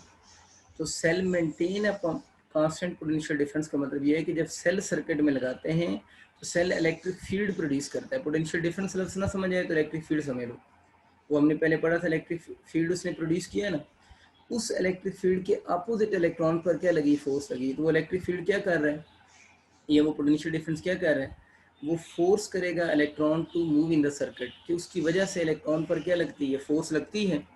हम लोगों ने पढ़ा था, मैं इसकी डायग्राम नहीं बना रहा क्योंकि अब आपको याद हो चुकी होंगी, E into Q electric force लगती है ना, तो चार सर्किट में मूव करेंगे। तो मैं बात ये कर रहा था, हमारी बुक में लफ्ज़ लिखा है कि सेल मेंटेन एक कांस्टेंट पोटेंशियल डिफरेंस। देखिए, एक सेल आप मार्केट से लेकर आए, मैं वैसे कांस्टेंट लिखता नहीं होता, अब सेल मार्केट से लेकर आए, सर्किट में लगा दिए। अब सेल का जो अपना पोटेंशियल है वो ये तो नहीं कि फॉर एवर कांस्टेंट रहेगा, उसका अपना पोटेंशियल, उसके अंदर जो केमिकल यूज़ हो रहा है वो केमिकल यूज़ होता जाएगा, तो उसका अपना पोटेंशियल ग्रेजुअली थोड़ा थोड़ा कम होता जाएगा। तो हमें ये कहना नहीं चाहिए कि सेल मेंटेन है कांस्टेंट पोटेंशियल डिफरेंस, इसकी बजाय इसलिए मैंने वर्ड को पहले लिखा भी नहीं, मैंने लिख दिया है कि सेल मेंटेन है पोटेंशियल डिफरेंस ना, लेकिन ज़्यादातर लोग जो है इसको कांस्टेंट पोटेंशियल डिफरेंस ही कहते हैं। लेकिन आपको क्लियर हो गया है कि वो कांस्टेंट पोटेंशियल डिफरेंस मेंटेन नहीं कर सकता, क्योंकि सेल के अंदर केमिकल जब यूज़ हो रहा होता है तो उसका अपना पोटेंशियल भी तो कम हो रहा होता है ना। इसलिए हमें ये नहीं कहना चाहिए कि मेंटेन है कांस्टेंट। अभी आपको सेल का थोड़ा सा पता चल गया कि सेल चार्ज प्रोड्यूस नहीं करता, सेल इलेक्ट्रिकल एनर्जी प्रोवाइड करता है। सेल जब सर्किट में लगाते हैं तो सेल क्या करता है, कांस्टेंट पोटेंशियल डिफरेंस को या पोटेंशियल डिफरेंस को मेंटेन कर रखता है, या सादा लफ्ज़ों में इलेक्ट्रिक फील्ड प्रोड्यूस करवाता है। उस इलेक्ट्रिक फील्ड की वजह से चार्जेस पर फोर्स लगती है और चार्ज सर्किट में मूव करते हैं। ये सेल के फंक्शन है। अगर आपको कभी एमसीक्यू आ जाए कि कौन सा ऑप्शन सेल के लिए करेक्ट है तो आप चूज़ कर सकते हैं। देखिए, सपोज करते हैं कि एक सर्किट में बना लेता हूँ, कोई एक सर्किट बनाता हूँ, ये एक सर्किट है, ये रजिस्टर है, इसके अंदर ये सपोज करें एक सेल लगा हुआ है, और ये इसमें स्विच इसमें लगा दी। अब हम कहते हैं कि इस सर्किट में हम, क्योंकि वैसे जो जनरली मूव करते हैं ना मेटल में, वो इलेक्ट्रॉन ही मूव करते हैं, लेकिन क्योंकि हमारी बुक में जो ट्रेंड है वो कन्वेंशनल करंट का है, तो मैं नॉर्मली कन्वेंशनल करंट ही ले रहा था। जब मैंने स्विचेस क्लोज किया तो इसमें मैं कन्वेंशनल करंट ले रहा हूँ, और कन्वेंशनल करंट आपको पता है ड्यू टू मोशन ऑफ कौन सा होता है, पॉजिटिव चार्ज कैरियर की वजह से होता है। अब कन्वेंशनल करंट की डायरेक्शन आउटसाइड द बैटरी या एक्सटर्नल सर्किट में हाई टू लो होती है, लेकिन विद इन द बैटरी जो होती है वो उसकी डायरेक्शन जो बनेगी वो लो टुवर्ड्स हाई पोटेंशियल बनेगी, यानी विद इन द बैटरी उसकी जो डायरेक्शन होगी वो आपके पास क्या होगी, लो पोटेंशियल से टुवर्ड्स हाई होगी ना। देखिए ना, इलेक्ट्रिक फील्ड इस डायरेक्शन में है ना, इलेक्ट्रिक फील्ड इस डायरेक्शन में है ना, तो इस पर जो फोर्स लगेगी चार्ज पर वो लो पोटेंशियल से टुवर्ड्स हाई की तरफ लगेगी। अब हाई की तरफ खुद तो ये जा नहीं सकता क्योंकि पॉजिटिव चार्ज है, इधर भी बैटरी का पॉजिटिव टर्मिनल है, तो पॉजिटिव पॉजिटिव को रिपेल करेगा, तो इस तरफ खुद जा नहीं रहा। तो असल में अगर मैं बैटरी मैकेनिज़्म की बात करूँ ना, बैटरी मैकेनिज़्म लफ्ज़ का मतलब ये है कि बैटरी के अंदर क्या हो रहा होता है ना, आप लोगों ने केमिस्ट्री में शायद आपको याद होगा, आप लोगों ने केमिस्ट्री के अंदर शायद केमिकल सेल वगैरह पढ़े होंगे ना, जिसमें आप लोगों ने गैल्वानिक सेल पढ़ा होगा, ये केमिकल सेल पढ़े होंगे। तो बैटरी के अंदर जो हो रहा होता है ना वो केमिकल रिएक्शन हो रहा होता है। गैल्वानिक सेल में वैसे इसकी काफ़ी डिटेल है कि बैटरी के अंदर जो केमिकल रिएक्शन हो रहा होता है, और अगर आपको याद हो तो केमिस्ट्री में उस केमिकल रिएक्शन को हम बोलते होते थे एक्सोथर्मिक एक्सोथर्मिक रिडॉक्स रिएक्शन। ये वैसे केमिस्ट्री की बातें हमें इतनी ज़रूरत नहीं है, वैसे मैंने लिख दिया कि बैटरी मैकेनिज्म में जो केमिकल रिएक्शन हो रहा होता है सेल के अंदर, उस केमिकल रिएक्शन को हम बोलते हैं एक्सोथर्मिक रिडॉक्स रिएक्शन। पता है ना, एक इलेक्ट्रोड पे ऑक्सीडेशन हो रही होती थी और एक इलेक्ट्रोड के ऊपर रिडक्शन हो रही होती थी, वही सब कुछ इधर बैटरी के अंदर भी हो रहा है। खैर हम इधर अपनी बात से हट जाएंगे, तो मैं अब बस इतना याद रख लें कि बैटरी मैकेनिज्म की वजह से जो केमिकल रिएक्शन हो रहा है, उस केमिकल रिएक्शन की वजह से क्या हो रहा है, बैटरी के अंदर क्या चीज़ होती है, इलेक्ट्रोलाइट होता है ना। थोड़ी सी केमिस्ट्री है ये, बैटरी के अंदर जो इलेक्ट्रोलाइट होगा, तो बैटरी के अंदर केमिकल रिएक्शन की वजह से हो ये रहा होगा। ओवरऑल इस सारी चीज़ की समरी ये बनेगी कि जो केमिकल एनर्जी होगी ना बैटरी के अंदर, जो उसकी केमिकल एनर्जी होगी, बल्कि नेक्स्ट पेज पे चले जाते हैं, नेक्स्ट पेज पे लिखते हैं, इधर बात नेक्स्ट हो जाएगी। तो अभी बस आप नेक्स्ट पेज से इतनी बात को माइंड में रख कर ले आए कि बैटरी के अंदर जो केमिकल है या जो इलेक्ट्रोलाइट है, केमिकल रिएक्शन की वजह से, जिसे हम एक्सोथर्मिक रिडॉक्स रिएक्शन भी केमिस्ट्री में कहते हैं, तो जो केमिकल एनर्जी होगी उस केमिकल रिएक्शन के रिजल्ट के तौर पर वो कन्वर्ट हो रही होगी इलेक्ट्रिकल एनर्जी में। यानी आपकी सेल या बैटरी के अंदर जो केमिकल एनर्जी होती है वो इलेक्ट्रिकल एनर्जी में कन्वर्ट हो रही होती है। इधर ही बना देता हूँ थोड़ा सा पार्ट। अभी हम जो बात कर रहे थे कि ये जो चार्ज है, ये नेगेटिव लो पोटेंशियल या हाई पोटेंशियल, ये पॉजिटिव चार्ज, इसको आप लोगों ने इस पॉजिटिव की तरफ लेकर जाना है। पॉजिटिव की तरफ तो खुद जा ही नहीं सकता क्योंकि इसको पॉजिटिव आगे से रिपेल कर रहा है। तो असल में इस चार्ज को ये जो इलेक्ट्रिकल एनर्जी है ना ये मिलती है, इस इलेक्ट्रिकल एनर्जी को मैं डब्ल्यू से डिनोट कर रहा हूँ। तो इस चार्ज को बैटरी जो है वो इलेक्ट्रिकल एनर्जी देती है, और इस इलेक्ट्रिकल एनर्जी की वजह से ये वाला चार्ज लो पोटेंशियल से टुवर्ड्स हाई पोटेंशियल मूव करता है।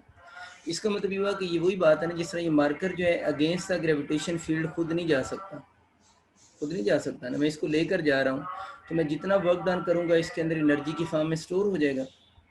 यहाँ पर भी ये होगा कि ये चार्ज इस तरफ खुद नहीं जा सकता, बैटरी इसको इलेक्ट्रिकल एनर्जी क्या कर रही है, प्रोवाइड कर रही है, और इसको इस तरफ लेकर जा रही है। और ये जो एनर्जी इसको सप्लाई हो रही है चार्ज को, ये एनर्जी जो चार्ज को सप्लाई हो रही है, और कौन सप्लाई कर रही है, एनर्जी सप्लाइड बाय बैटरी ना, एनर्जी सप्लाई बाय बैटरी।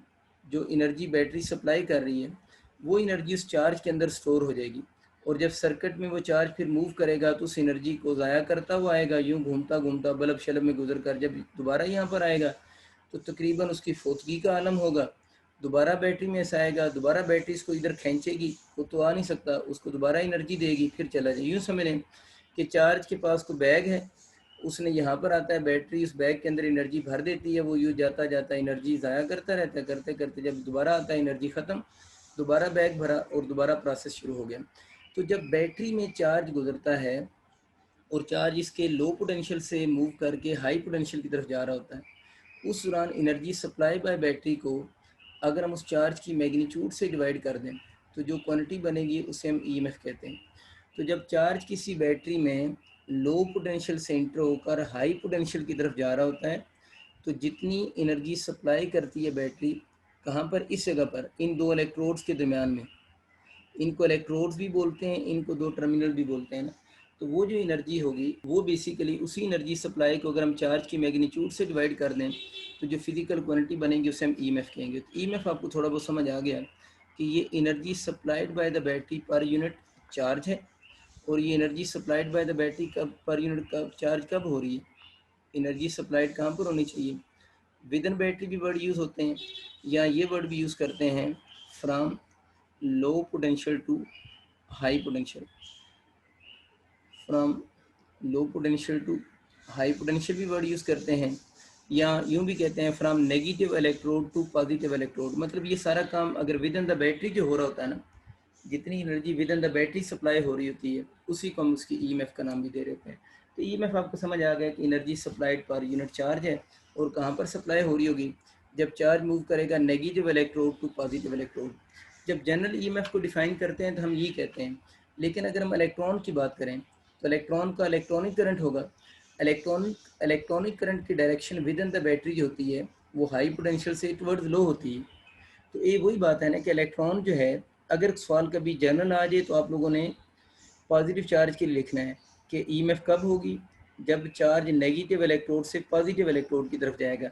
लेकिन अगर कभी आ जाए नेगेटिव चार्ज या इलेक्ट्रॉन की बात करें और ईएमएफ को लिंक करें, तो इसमें क्या होगा कि जब चार्ज मूव करेगा लो पोटेंशियल से, सॉरी हाई पोटेंशियल से टुवर्ड्स लो पोटेंशियल, क्योंकि जो चार्ज खुद है वो हमें पता है कि हाई पोटेंशियल से लो पोटेंशियल की तरफ इलेक्ट्रॉन खुद तो जा नहीं सकता, क्योंकि ये नेगेटिव टर्मिनल इस इलेक्ट्रॉन को रिपेल करेगा। तो अगेन इलेक्ट्रॉन को भी उधर जाने के लिए एनर्जी, इलेक्ट्रिकल एनर्जी चाहिए होगी, और वो इलेक्ट्रिकल एनर्जी को अगर हम चार्ज की मैग्नीट्यूड से डिवाइड कर दें तो इस बैटरी की ईएमएफ हमारे पास आ जाएगी। और वो इलेक्ट्रॉन भी अगेन एनर्जी जब रिसीव कर लेगा तो सर्किट के जब इलेक्ट्रिकल कंपोनेंट्स में से गुजरेगा, किसी रजिस्टर में से गुजरेगा, किसी बल्ब में से गुजरेगा, बल्ब में से गुजरेगा तो बल्ब को ऑन करवा देगा एनर्जी देकर, उसको फैन में से गुजरेगा तो फैन को चला देगा एनर्जी देकर। तो इस तरह वो एनर्जी वहाँ पर कंज्यूम करता है और यहाँ पर एनर्जी अपने पास वो स्टोर कर लेता है। ये छोटी सी बात आप लोगों ने याद रखनी है। अच्छा, इलेक्ट्रो ईएमएफ जो होती है, हमें पता है कि इलेक्ट्रोमोटिव फोर्स जो होती है, पूरा नाम ही लिख देना, इलेक्ट्रोमोटिव फोर्स। आप सबको पता है कि इलेक्ट्रोमोटिव फोर्स के, ये इसका जो नाम है ना, फोर्स इसके नाम में आता है, ये इसका हिस्टोरिकल नेम है। हिस्टोरिकल नेम का मतलब ये है कि जब ये टर्म इंट्रोड्यूस करवाई गई ना, तो साइंटिस्ट का ये ख्याल था कि शायद ये फोर्स है। मतलब इलेक्ट्रोमोटिव फोर्स को फोर्स इसीलिए कहते हैं कि उनको शुरू में लगता था शायद इस फिजिकल क्वांटिटी की जो नेचर फोर्स जैसी है, बट लेटर ऑन उनको पता चला ये फोर्स नहीं है। तब आप लोगों ने याद रखना है कि electromotive force is not a force, ये फोर्स नहीं है, बल्कि अभी हम लोगों ने पढ़ा ये तो एनर्जी पर यूनिट चार्ज है। इसकी यूनिट क्या बनेगी फिर, ये फोर्स नहीं है, इसलिए इसको न्यूटन में मेजर नहीं पड़े करेंगे, इसकी यूनिट जूल पर कूलम होती है, एंड दिस जूल पर कूलम इज़ कॉल्ड वोल्ट। इस जूल पर कूलम को हम किसका नाम देते हैं, वोल्ट का नाम दे रहे होते हैं। तो ये चीज़ बस आप लोगों ने याद रखनी, जूल पर कूलम इज़ कॉल्ड वोल्ट। अच्छा, अब थोड़ी सी बातें सुने जल्दी जल्दी से। देखिए, अब मार्केट से सपोज करें आपके जो कोई सेल किसी डिवाइस में आप लोगों ने डाला हुआ, तो वो सेल कंज्यूम हो गया, ख़त्म हो गया ना। अब आप दुकान पे गए हैं और शॉपकीपर से एक नया सेल लेकर आए हैं, और उस सेल के ऊपर आप लोगों ने देखा होगा U12 वोल्ट लिखा होता है। तो अगर कभी एमसीक्यू आ जाए ना कि सेल जब आप मार्केट से लेकर आते हैं, सेल के ऊपर जो उसके टर्मिनल्स के दरमियान इधर पॉजिटिव होता है, इधर नेगेटिव होता है, तो सेल के टर्मिनल के दरमियान में जो पोटेंशियल डिफरेंस लिखा होता है, वो पोटेंशियल डिफरेंस किस को कहते हैं। तो ये बेसिकली सेल आप मार्केट से लेकर आए हैं, तो कोई भी जो सेल या बैटरी होती है ना, कोई भी सेल या बैटरी होगी, उसके जो टर्मिनल पोटेंशियल डिफरेंस होगा, यानी उसके जो टर्मिनल्स के दरमियान में पोटेंशियल डिफरेंस होगा, उसका हम क्या बोलेंगे, called EMF, called EMF in open circuit. ये बात मैं समझा देता हूँ आपको। इन ओपन सर्किट का मतलब होता है जब करंट फ्लो ना कर रहा हो। तो आप लोगों ने याद रखना है, कोई भी सेल या बैटरी जो होती है उसके ये जो टर्मिनल्स होते हैं ना, इन टर्मिनल्स के दरमियान में जो पोटेंशियल डिफरेंस होता है, उस टर्मिनल पोटेंशियल डिफरेंस को हम क्या बोलते हैं, ईएमएफ का नाम दे देते हैं। और इसको ईएमएफ का हम नाम कब देते हैं, जब ओपन सर्किट हो, मतलब करंट फ्लो ना कर रहा हो, मतलब सेल लेकर आए, सेल को भी अपने सर्किट में नहीं लगाया, यूं ही कह लें, तो उस वक्त उसके जो टर्मिनल पोटेंशियल डिफरेंस होगा, उसको फिर हम नाम किसका दे देंगे, ईएमएफ का नाम देंगे। कुछ बच्चे टर्मिनल पोटेंशियल डिफरेंस में कंफ्यूज हो जाते हैं, तो आप इस बात को यूं लिख लें, टर्मिनल पोटेंशियल डिफरेंस के बजाय सेल या बैटरी का पोटेंशियल डिफरेंस बिटवीन इलेक्ट्रोड्स लिख लेना, क्योंकि टर्मिनल पोटेंशियल डिफरेंस एक अलग टर्म है ना, फिर हम मिक्स कर जाएंगे। मैं लिखा सेल या बैटरी में potential difference between two electrodes of cell is called EMF in open circuit. तो जो पोटेंशियल, मैं इस बात को एक्सप्लेन करता हूँ अभी, बस आप इसको नोट कर लें कि सेल या बैटरी में जो पोटेंशियल डिफरेंस होगा between electrodes of cell in open circuit, ये सिर्फ याद रखें, ओपन सर्किट में दोनों इलेक्ट्रोड्स के दरमियान में जो पोटेंशियल डिफरेंस होगा उसको हम ईएमएफ कहेंगे। ये बात तो बड़ी आसान सी है ना, एनर्जी सप्लाई पर यूनिट चार्ज। इस बात को भी हम समझने की कोशिश करते हैं। मैं एक सर्किट बनाता हूँ, फिर आपको ज़्यादा डिटेल से समझाता हूँ ताकि आपको सही कंसेप्ट क्लियर हो जाए। आप इस बात को यूँ समझें कि सपोज करें ये मैं एक बैटरी बना रहा हूँ, ठीक है, ये पॉजिटिव नेगेटिव टर्मिनल, इसके साथ एक और छोटी सी टर्म भी समझ लेना, फिर इकट्ठे ही सारे में चीज़ें भंडारा बॉक्स खोल देता हूँ। एक होती है इंटरनल रेजिस्टेंस। तो अभी हमारी क्या बात हो रही थी कि जब किसी सेल या बैटरी में, अच्छा अब हम बात ना कन्वेंशनल करंट की क्या करेंगे, जब इधर से पॉजिटिव चार्ज इंटर होकर इस तरफ जाता है, क्यों जाता है कि बैटरी उसको एनर्जी क्या कर रही है, प्रोवाइड कर रही है, तो दरमियान में से किस में चीज़ में से गुजरेगा, इलेक्ट्रोलाइट में से गुजरेगा ना।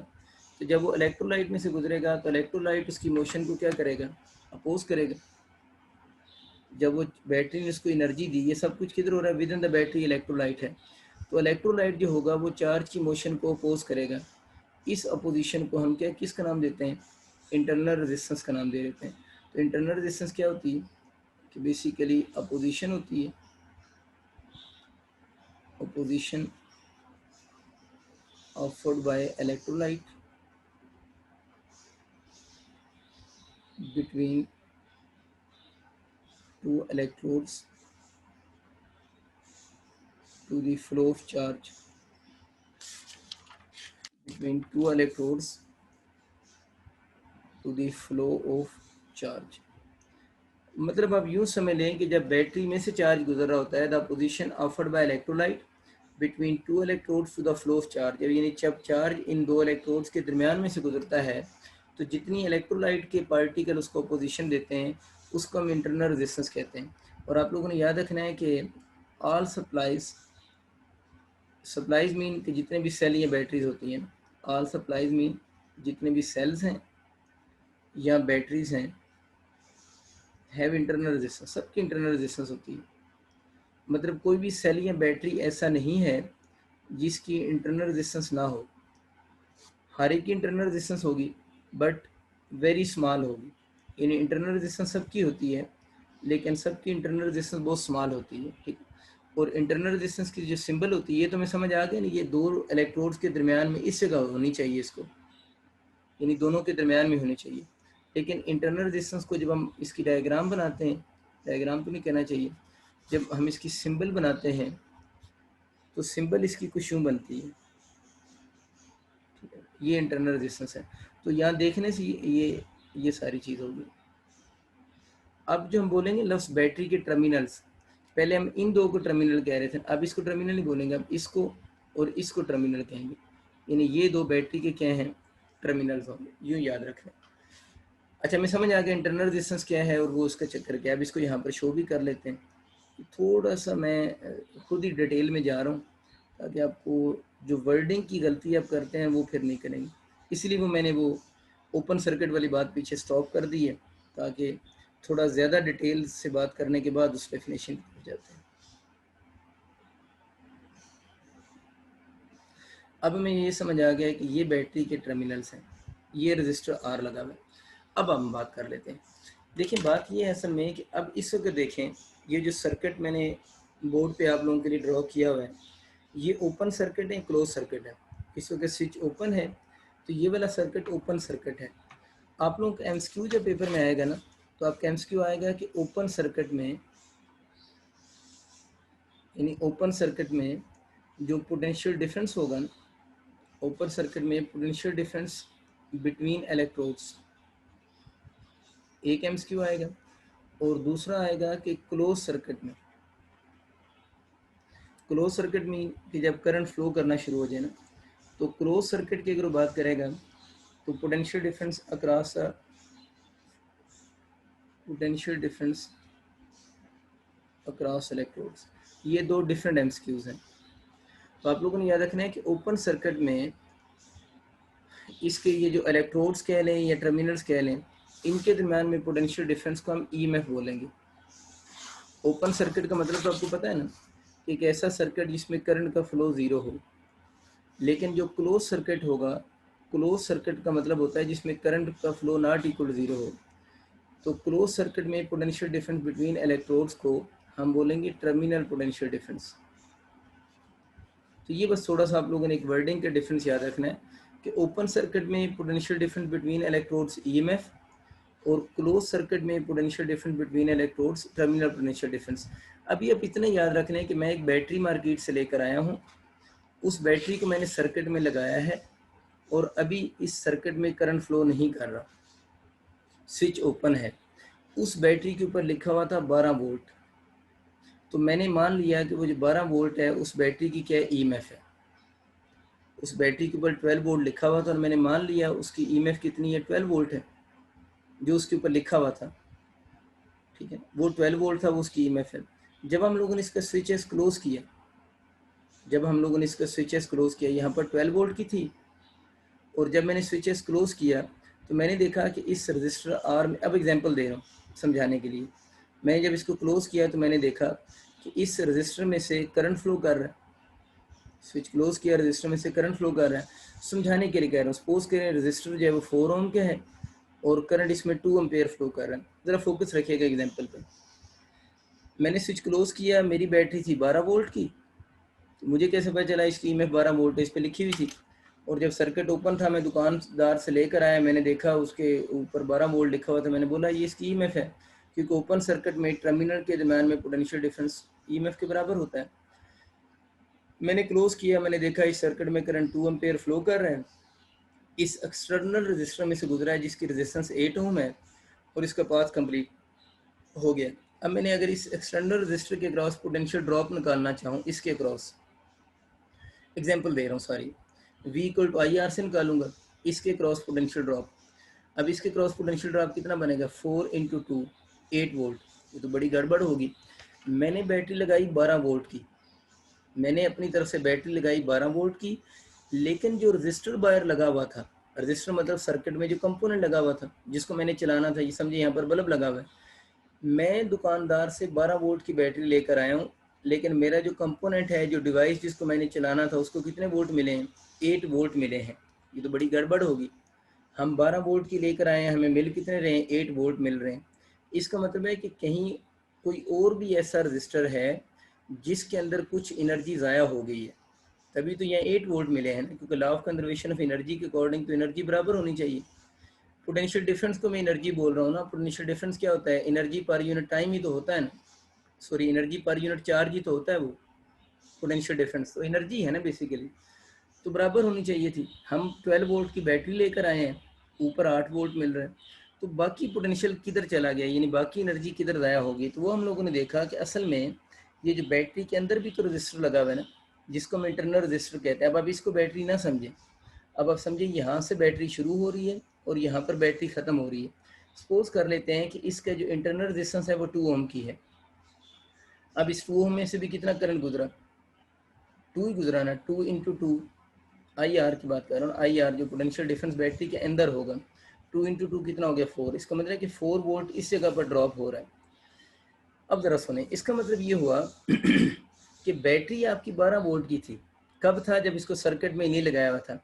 जब सर्किट में इसको लगाया तो जो सर्किट के अक्रॉस कंपोनेंट लगा हुआ था उसको पोटेंशियल कितना मिला, 8 वोल्ट मिला। तो मैं कह सकता हूँ कि अब बैटरी का एक ये वाला टर्मिनल है, एक बैटरी का ये वाला टर्मिनल है। मैं थोड़ा सा फिर से आपको डिफरेंट वे से समझा रहा हूँ ताकि आप इंटरेस्ट में उस चीज़ को जल्दी अटैम्प्ट कर सकें। अब इस टर्मिनल और इस टर्मिनल के दरम्यान में पोटेंशियल डिफरेंस, अब कौन सा सर्किट है, क्लोज सर्किट है, वो कैसे मेजर करेंगे? इस और इस टर्मिनल के दरम्यान में पोटेंशियल डिफरेंस कितना होगा? जितना इसके अक्रॉस है। इस और इस टर्मिनल के दरम्यान में अब पोटेंशियल डिफरेंस कितना होगा? जितना एक्सटर्नल कंपोनेंट या रजिस्टर के अक्रॉस कह लें। तो अब इन दोनों के दरम्यान में पोटेंशियल डिफरेंस कितना आ रहा है? 8 वोल्ट आ रहा है। तो इस केस में ये जो 8 वोल्ट होगा, इसी को हम बोलेंगे टर्मिनल पोटेंशियल डिफरेंस। तो ये मैं आपको बात समझा रहा था कि जब सर्किट ओपन होता है, जब सर्किट ओपन होगा उस वक्त तो सर्किट में कोई करंट फ्लो नहीं करेगा। उस वक्त हम ये बोलेंगे कि बैटरी के टर्मिनल के दरम्यान में पोटेंशियल डिफरेंस, बैटरी के इलेक्ट्रोड्स के दरम्यान में पोटेंशियल डिफरेंस कह लें, वो क्या होगा? ईएमएफ के बराबर होगा, जो कि 12 वोल्ट होगा। लेकिन जब सर्किट क्लोज कर देंगे तो इन दोनों पॉइंट्स के दरम्यान में पोटेंशियल डिफरेंस अब 12 वोल्ट नहीं है, बल्कि इस और इसके दरम्यान में अब जो पोटेंशियल डिफरेंस है वो 8 वोल्ट है। वो हम किधर से चेक करते हैं? हम इस जगह से चेक करेंगे। जितना इसके क्रॉस होगा उतना इधर ही होगा। तो पोटेंशियल में कमी क्यों आई है? क्योंकि जब इस सर्किट में करंट फ्लो किया है ना, बैटरी में से करंट गुजरा है।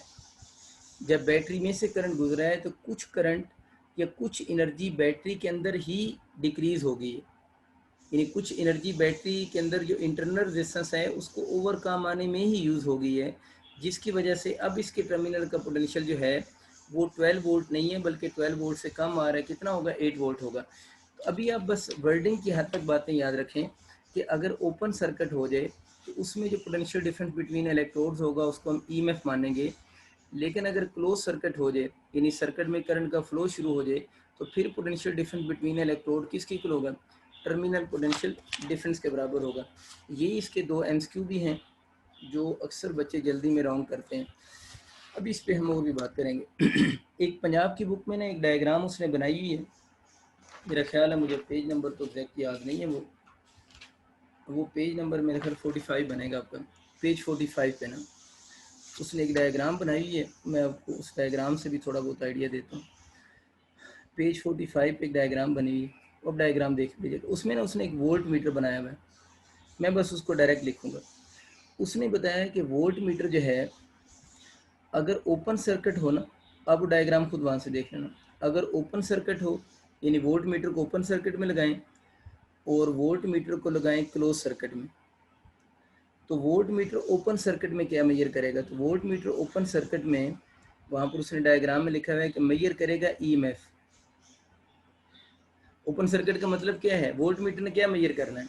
बैटरी के टर्मिनल्स के ऊपर पोटेंशियल। ओपन सर्किट का मतलब क्या है? कि उस एक ऐसा सर्किट है जिसमें बैटरी लगी है लेकिन करंट फ्लो नहीं कर रहा। तो ओपन सर्किट में वोल्ट मीटर ने बैटरी के टर्मिनल का पोटेंशियल मेजर किया, तो वो तो किसके इक्वल होगा? ईएमएफ के बराबर होगा। तो हम बोलेंगे वोल्ट मीटर मेजर ईएमएफ। लेकिन क्लोज सर्किट में अगर वोल्ट मीटर लगाएं बैटरी के टर्मिनल्स के ऊपर, वो जो पोटेंशियल डिफरेंस मेजर करेगा उस पोटेंशियल डिफरेंस को हम क्या बोलेंगे? टर्मिनल पोटेंशियल डिफरेंस कहेंगे। वो ईएमएफ के इक्वल नहीं होगा। क्लियर होगी बात? अब इसी सर्किट को आप दोबारा देखें, ये जो हम सर्किट बना रहे थे, इस सर्किट में करंट आई फ्लो कर रहा था। ये जो सर्किट मैंने बनाया था ना, इस सर्किट में करंट आई फ्लो कर रहा है, और इस सर्किट में जो बैटरी लगी इसकी ईएमएफ ई थी। इस सर्किट में बैटरी की ईएमएफ ई थी। अब इस सर्किट में दो रजिस्टर लगे हुए हैं, एक एक्सटर्नल है और एक इंटरनल है। और ये याद रखना है कि एक्सटर्नल और इंटरनल ऑलवेज आपस में किस में होते हैं? सीरीज में होंगे। तो एक्सटर्नल रजिस्टेंस और इंटरनल आपस में सीरीज में होते हैं, इसलिए मैंने आर इक्विवेलेंट निकालने के लिए इन दोनों को आपस में क्या कर दिया? ऐड कर दिया। ये दोनों सीरीज में होंगे। अब यहाँ से अगर हम ईएमएफ कैलकुलेट कर लें, इस आई को इधर लें, तो क्या बन जाएगा? आर प्लस आर हो जाएगा। ईएमएफ इज इक्वल हो जाएगी I R plus I into small r. अब अगर आप उस एग्जांपल के अकॉर्डिंग सोचें जो मैंने अभी आपको दी थी, ये कितने वोल्ट था? 8 वोल्ट एक्सटर्नल पोटेंशियल डिफरेंस, और ये क्या था? Internal potential difference. 8 plus 4 equal to कितना आ रहा है? 12 आ रहा है ना। तो ये वाली इक्वेशन फिर किसके अकॉर्डिंग है? This equation is according to law of conservation of energy. According to law of conservation of energy, ये जो इक्वेशन है हम कह सकते हैं किसके अकॉर्डिंग है? Law of conservation of energy के अकॉर्डिंग है। वो आपको समझ आ गया ना? एनर्जी मैं क्यों बोल रहा हूँ? क्योंकि पोटेंशियल डिफरेंस वर्क डन पर यूनिट चार्ज होता है ना, तो चार्ज को कांस्टेंट कर दो तो वर्क डन एनर्जी होती है ना, तो 8 + 4 = 12। ये बात आपको समझ आ गई। अब ये जो आई आर है ना, अब थोड़ी बातें ध्यान से सुननी। ये जो आई आर है, ये आई आर जो है ये पोटेंशियल डिफरेंस है अक्रॉस एक्सटर्नल रजिस्टर। ये पोटेंशियल डिफरेंस है अक्रॉस किसके, एक्सटर्नल रजिस्टर के अक्रॉस। और ये बात किस सर्किट में हो रही है, इन क्लोज सर्किट। ये पोटेंशियल डिफरेंस है across external register in close circuit. अगर आपको बात मेरी समझ आ रही, मैं दोबारा पिछला पेज नहीं आपको दिखा रहा, थोड़ी देर पहले मैंने एग्जांपल जो दी है उसमें मैंने ये बताया था कि जब सर्किट क्लोज होगा उस वक्त बैटरी के टर्मिनल के दरमियान में पोटेंशियल डिफरेंस, वो एग्जांपल माइंड में रखो, 12 वोल्ट की बैटरी थी, मैंने बोला था क्लोज सर्किट में बैटरी के टर्मिनल के दरमियान में पोटेंशियल डिफरेंस किधर से निकालेंगे, मैंने बोला था जो किसके क्रॉस है, एक्सटर्नल सर्किट के क्रॉस है। तो मैं कह सकता हूँ कि क्लोज सर्किट के अंदर ये जो potential difference across external register होगा वो आपका किसके बराबर होगा, वी टर्मिनल के बराबर होगा। वी की मीन वी टर्मिनल। लेकिन ये वाली बात सिर्फ किस सर्किट में ठीक है कि अगर आपके पास क्लोज सर्किट होगा तो टर्मिनल पोटेंशियल डिफरेंस निकालने के लिए आप लोगों ने जो एक्सटर्नल रजिस्टर होगा उसको फ्लो होने वाले करंट से मल्टीप्लाई करें तो आपका टर्मिनल पोटेंशियल डिफरेंस नज़र आएगा। लेकिन ये वाली बात सिर्फ किसके लिए है, क्लोज सर्किट के लिए ठीक है। तो अगर इसको मैं यूँ लिख सकता हूँ, क्लोज सर्किट में EMF इज इक्वल टू, मैं इस फॉर्मूले को यूँ भी लिख सकता हूँ ना, V terminal plus I into R. दोबारा बच्चों बात सुन लो, ये I R potential difference external register है। लेकिन क्लोज सर्किट में अगर आपका एमसीक्यू आता है कि क्लोज सर्किट में अगर आपका एमसीक्यू आ जाता है कि वी टर्मिनल किसके बराबर है, तो आप लोगों ने कहना है आई आर के बराबर होगा, मतलब potential difference across external register के बराबर होगा, इंटरनल के साथ कोई लिंक नहीं है, जिसकी जगह वी टर्मिनल लिखा जा सकता है। ठीक होगी बात। एक तो ये वाली इक्वेशन आप लोगों ने याद रखनी है, और ये वाली इक्वेशन की एक फीचर क्या है कि ये आप लोगों ने इक्वेशन कब यूज़ करनी है, जब कौन सा सर्किट हो, क्लोज सर्किट हो। दूसरा आप लोगों ने ये वाली इक्वेशन तब यूज़ करनी है जब बैटरी जो है ना, बैटरी सप्लाइंग एनर्जी, अभी हम और भी बात पढ़ेंगे, जब बैटरी एनर्जी ले भी रही होती है ना, व्हेन बैटरी सप्लाइंग एनर्जी, तब भी ये वाली इक्वेशन यूज़ करेंगे। या आप लोगों ने ये वाली इक्वेशन कब यूज़ करनी है, when battery is taking energy, sorry यार, व्हेन बैटरी सप्लाइंग एनर्जी के बाद आप लिखेंगे when battery is in discharging state. जब जो बैटरी होगी ना वो आप लोगों की किस स्टेट में होगी, डिस्चार्जिंग स्टेट में होगी। देखिए अभी हम लोगों ने जो बैटरी लगाई थी वो तो एनर्जी सप्लाई कर रही थी ना, अगर वो बैटरी एनर्जी सप्लाई कर रही है तो इसका मतलब वो बैटरी की स्टेट में, डिस्चार्जिंग स्टेट में है। तो अब मुझे ये बताओ कि जब बैटरी डिस्चार्जिंग स्टेट में है, बैटरी एनर्जी दे रही है, एग्जाम्पल पढ़ा चुका हूँ, ये कितने वोल्ट है, 8 वोल्ट, ये था 12 वोल्ट। अब हमें ये समझ आ गया कि ये जब इनमें से कोई भी कंडीशन आ जाए, क्लोज सर्किट आ जाए, व्हेन बैटरी सप्लाइंग एनर्जी आ जाए, या when battery is in discharging state आ जाए, उस वक्त ईएमएफ जो होगी वो आपकी ग्रेटर होगी किससे, वी टर्मिनल से। वो प्रैक्टिकली भी आपको समझ आ गया कि ईएमएफ ग्रेटर है, क्यों, वी टर्मिनल से, क्योंकि बैटरी के अंदर जो पोटेंशियल ड्रॉप आ रहा है ना, उसकी वजह से ये दोनों चीज़ें आपस में बराबर नहीं रही, जिसकी वजह से हम बोल रहे हैं कि ईएमएफ ग्रेटर होगा किससे, वी टर्मिनल से। तो ये इस फार्मूला की कंडीशन आपको आइडिया हो चुकी हुई है। ये इसके कॉमन एमसीक्यू भी हैं कि कौन सा ऑप्शन आप लोगों ने कब चूज़ करना है। अच्छा, फिर हम बात करते हैं, ये तो क्लोज सर्किट की बात होगी। ओपन सर्किट तो हम पहले डिस्कस कर चुके हैं मैंने, कि ओपन सर्किट में मैंने आपको बताया है कि जो आपके पास बैटरी के टर्मिनल के दरमियान में पोटेंशियल डिफरेंस होगा, बैटरी के टर्मिनल के दरमियान में पोटेंशियल डिफरेंस होगा, वो ईएमएफ के बराबर ही होगा। इसका मतलब क्या हुआ कि ओपन सर्किट में वी टर्मिनल किसके बराबर है, ईएमएफ के बराबर है। अब अक्सर बच्चे कहते हैं सर ओपन सर्किट में तो आप लोगों ने बोला था करंट ज़ीरो होगा, और अभी थोड़ी देर पहले आप हमें ये समझा रहे थे कि वी टर्मिनल जो होता है वो आई आर के बराबर होता है। अब ओपन सर्किट में अगर करंट ज़ीरो है तो यहाँ पर हम आई को ज़ीरो पुट करें तो वी टर्मिनल को तो ज़ीरो होना चाहिए। तो कभी आपने हमें ये पढ़ाया कि वी टर्मिनल आई आर के बराबर है, तो आई ओपन सर्किट में ज़ीरो है तो वी टर्मिनल ज़ीरो होगा। अब आप कह रहे हैं कि वी टर्मिनल ईएमएफ की इक्वल होगा। देखिए आप इस चीज़ को नोट करें कि जब मैंने आपको ये बताया था कि V terminal equal to I R, तो मैंने ये फार्मूला किसके लिए लिखा था, ये फार्मूला सिर्फ क्लोज सर्किट के लिए वैलिड है ना, वैसे तो वैलिड ऊपर सिर्फ लफ्ज़ नहीं लिखा था कि ये वाला फार्मूला सिर्फ क्लोज सर्किट के वैलिड होगा, ये वाला फार्मूला ओपन सर्किट के लिए वैलिड नहीं है।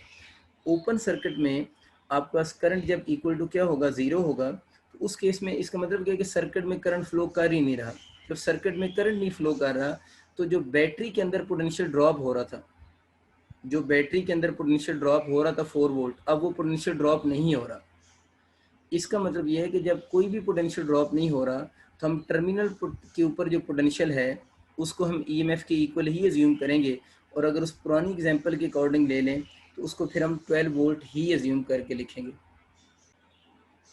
तो ये इंटरनल रेजिस्टेंस के फिर फैक्टर आप अपने पास लिख लीजिएगा। पता नहीं केमिस्ट्री में अब इलेक्ट्रोकेमिस्ट्री का चैप्टर है या नहीं है, तो उसमें हम कहते हैं इंटरनल रेजिस्टेंस जो होती है वो depend on concentration of electrolyte पे, टेम्परेचर पे डिपेंड करेगी और साइज ऑफ इलेक्ट्रोड्स पे डिपेंड करेगी।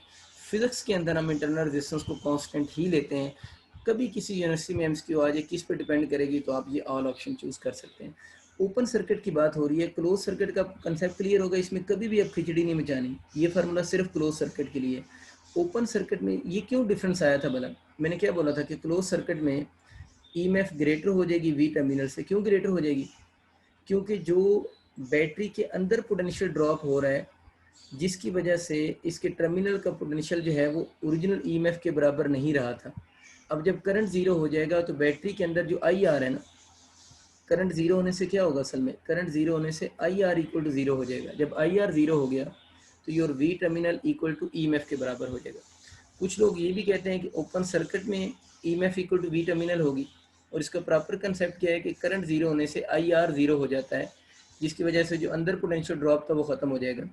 ओपन सर्किट में आप लोगों ने याद रखना है जो पोटेंशियल डिफरेंस होता है अक्रॉस कैपिटल आर में लिख देता हूँ, अक्रॉस कैपिटल आर वो आई इंटू आर होता है ना, तो करंट जीरो होने से वो भी जीरो होता है।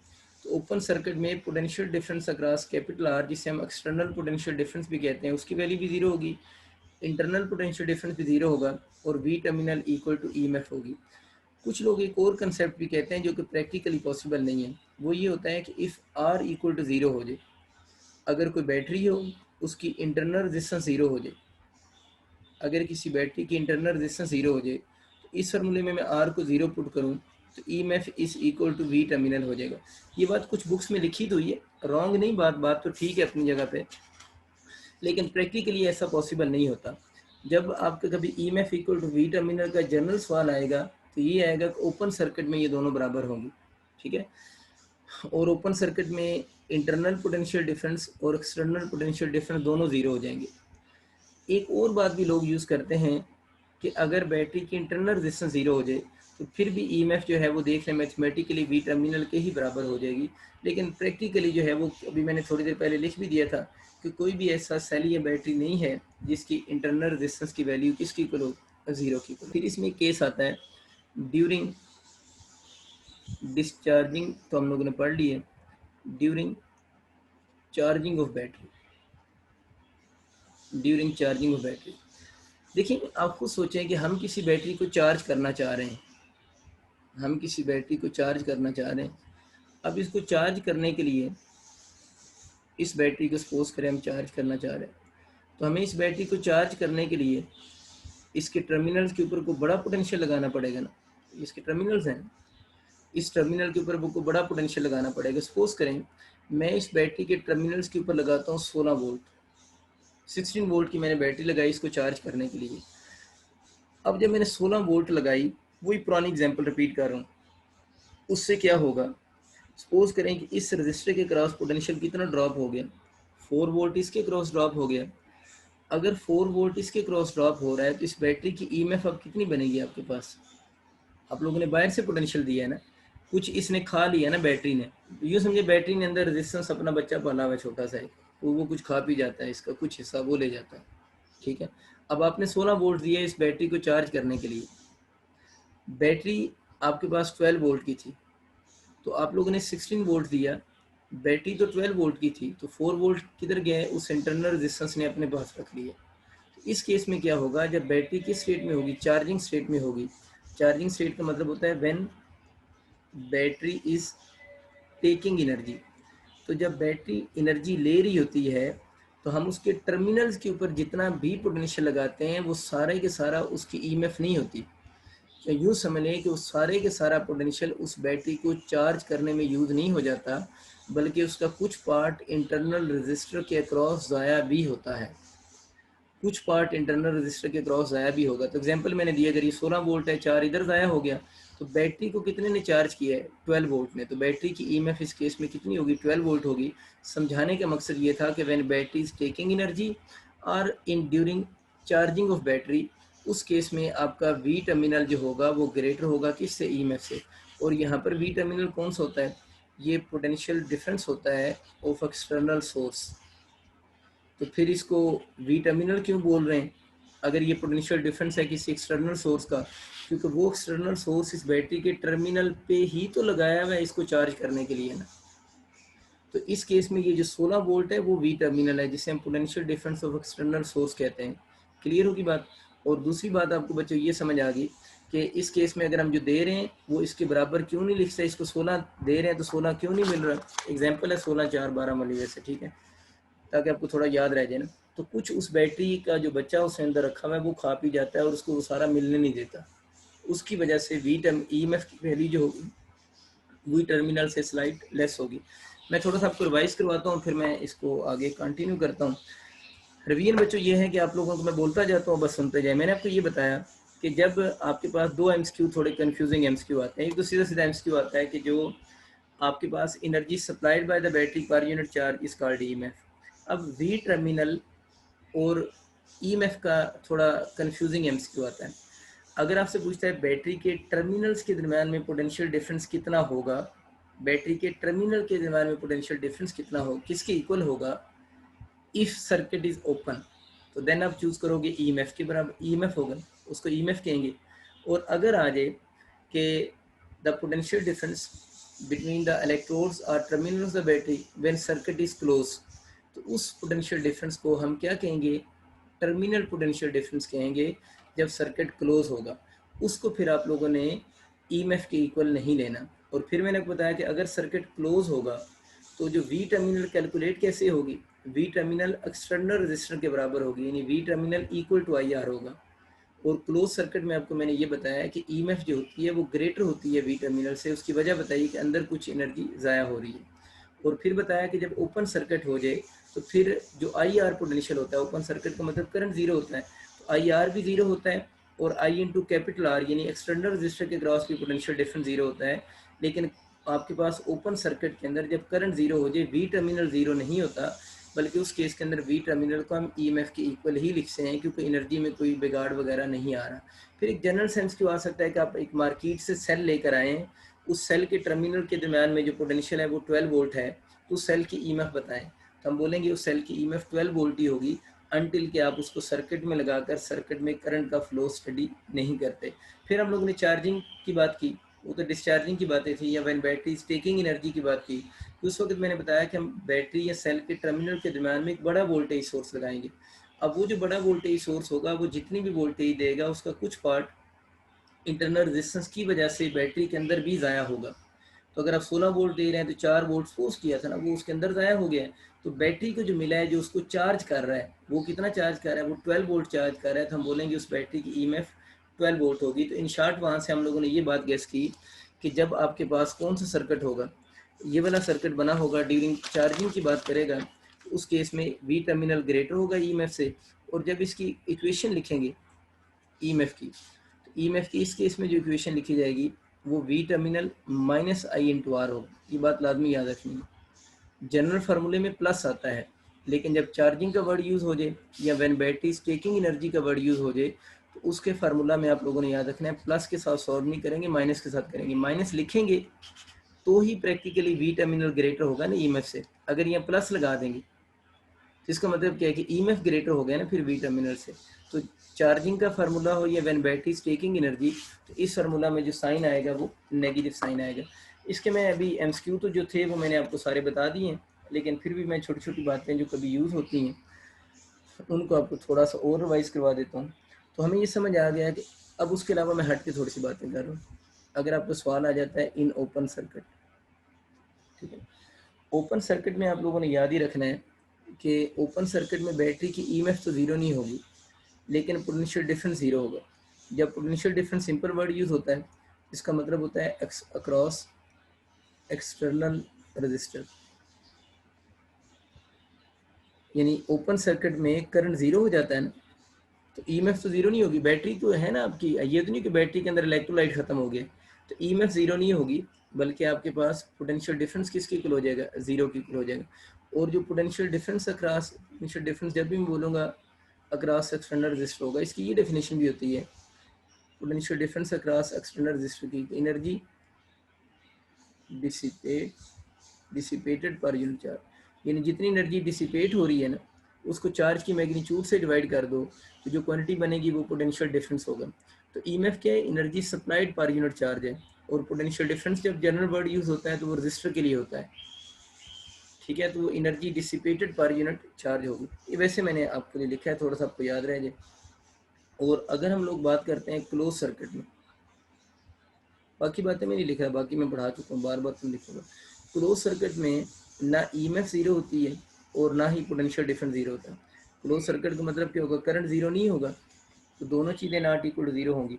फिर आपसे पूछ रहा होता है कि आप लोग ये बताएं कि ये सिचुएशन कब होगी, when EMF equal to zero हो जाए and potential difference not equal to zero हो।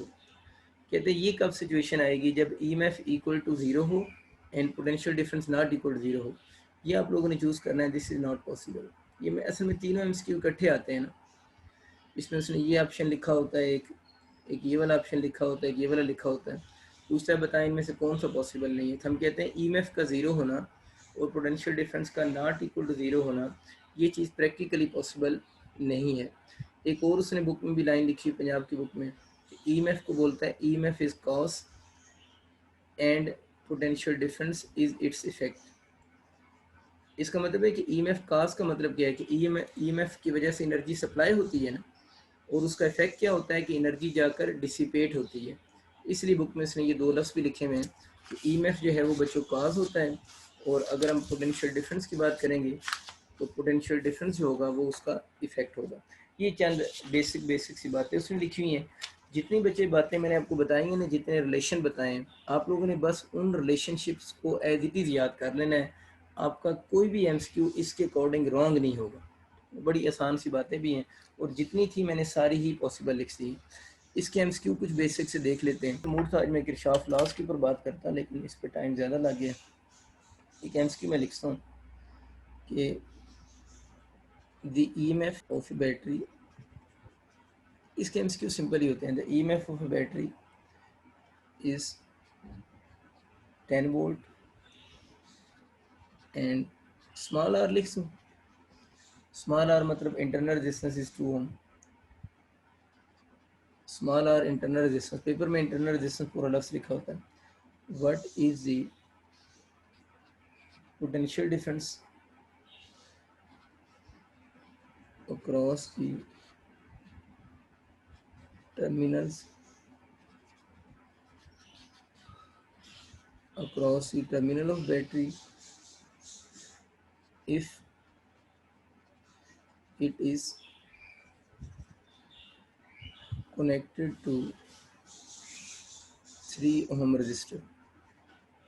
बड़ा आसान सा सवाल। देखें, the EMF of battery is 10 volt, battery की ईएमएफ जनाब 10 वोल्ट होगी, इंटरनल रेजिस्टेंस होगी, potential difference across the terminal होगी।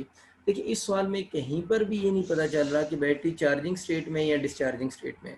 तो जब जनरल क्वेश्चन आता है तो हम हमेशा बैटरी को डिस्चार्जिंग स्टेट में ही लेते हैं, ठीक है ना, जब तक चार्जिंग का कभी वर्ड यूज़ ना हो।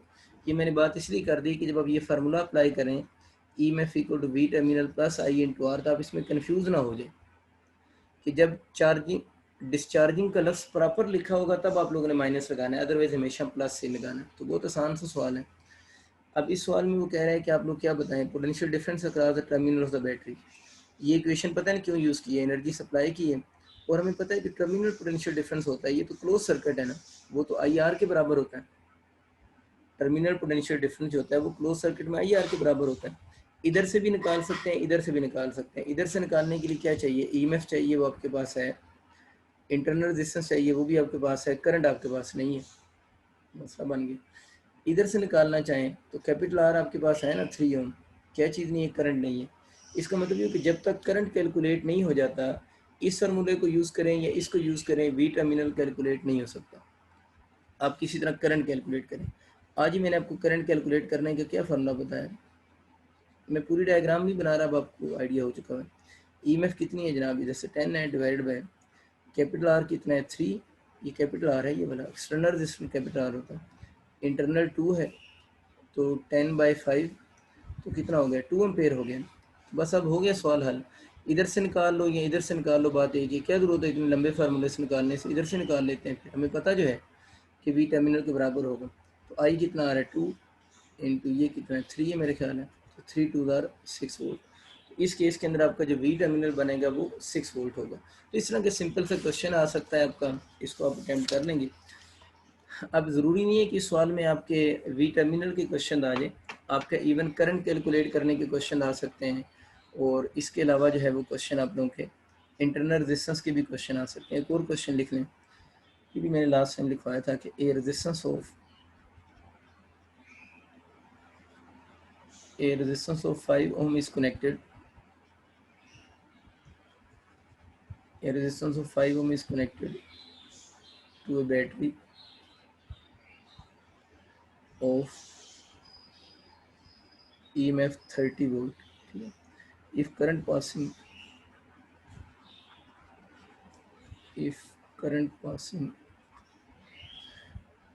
through circuit is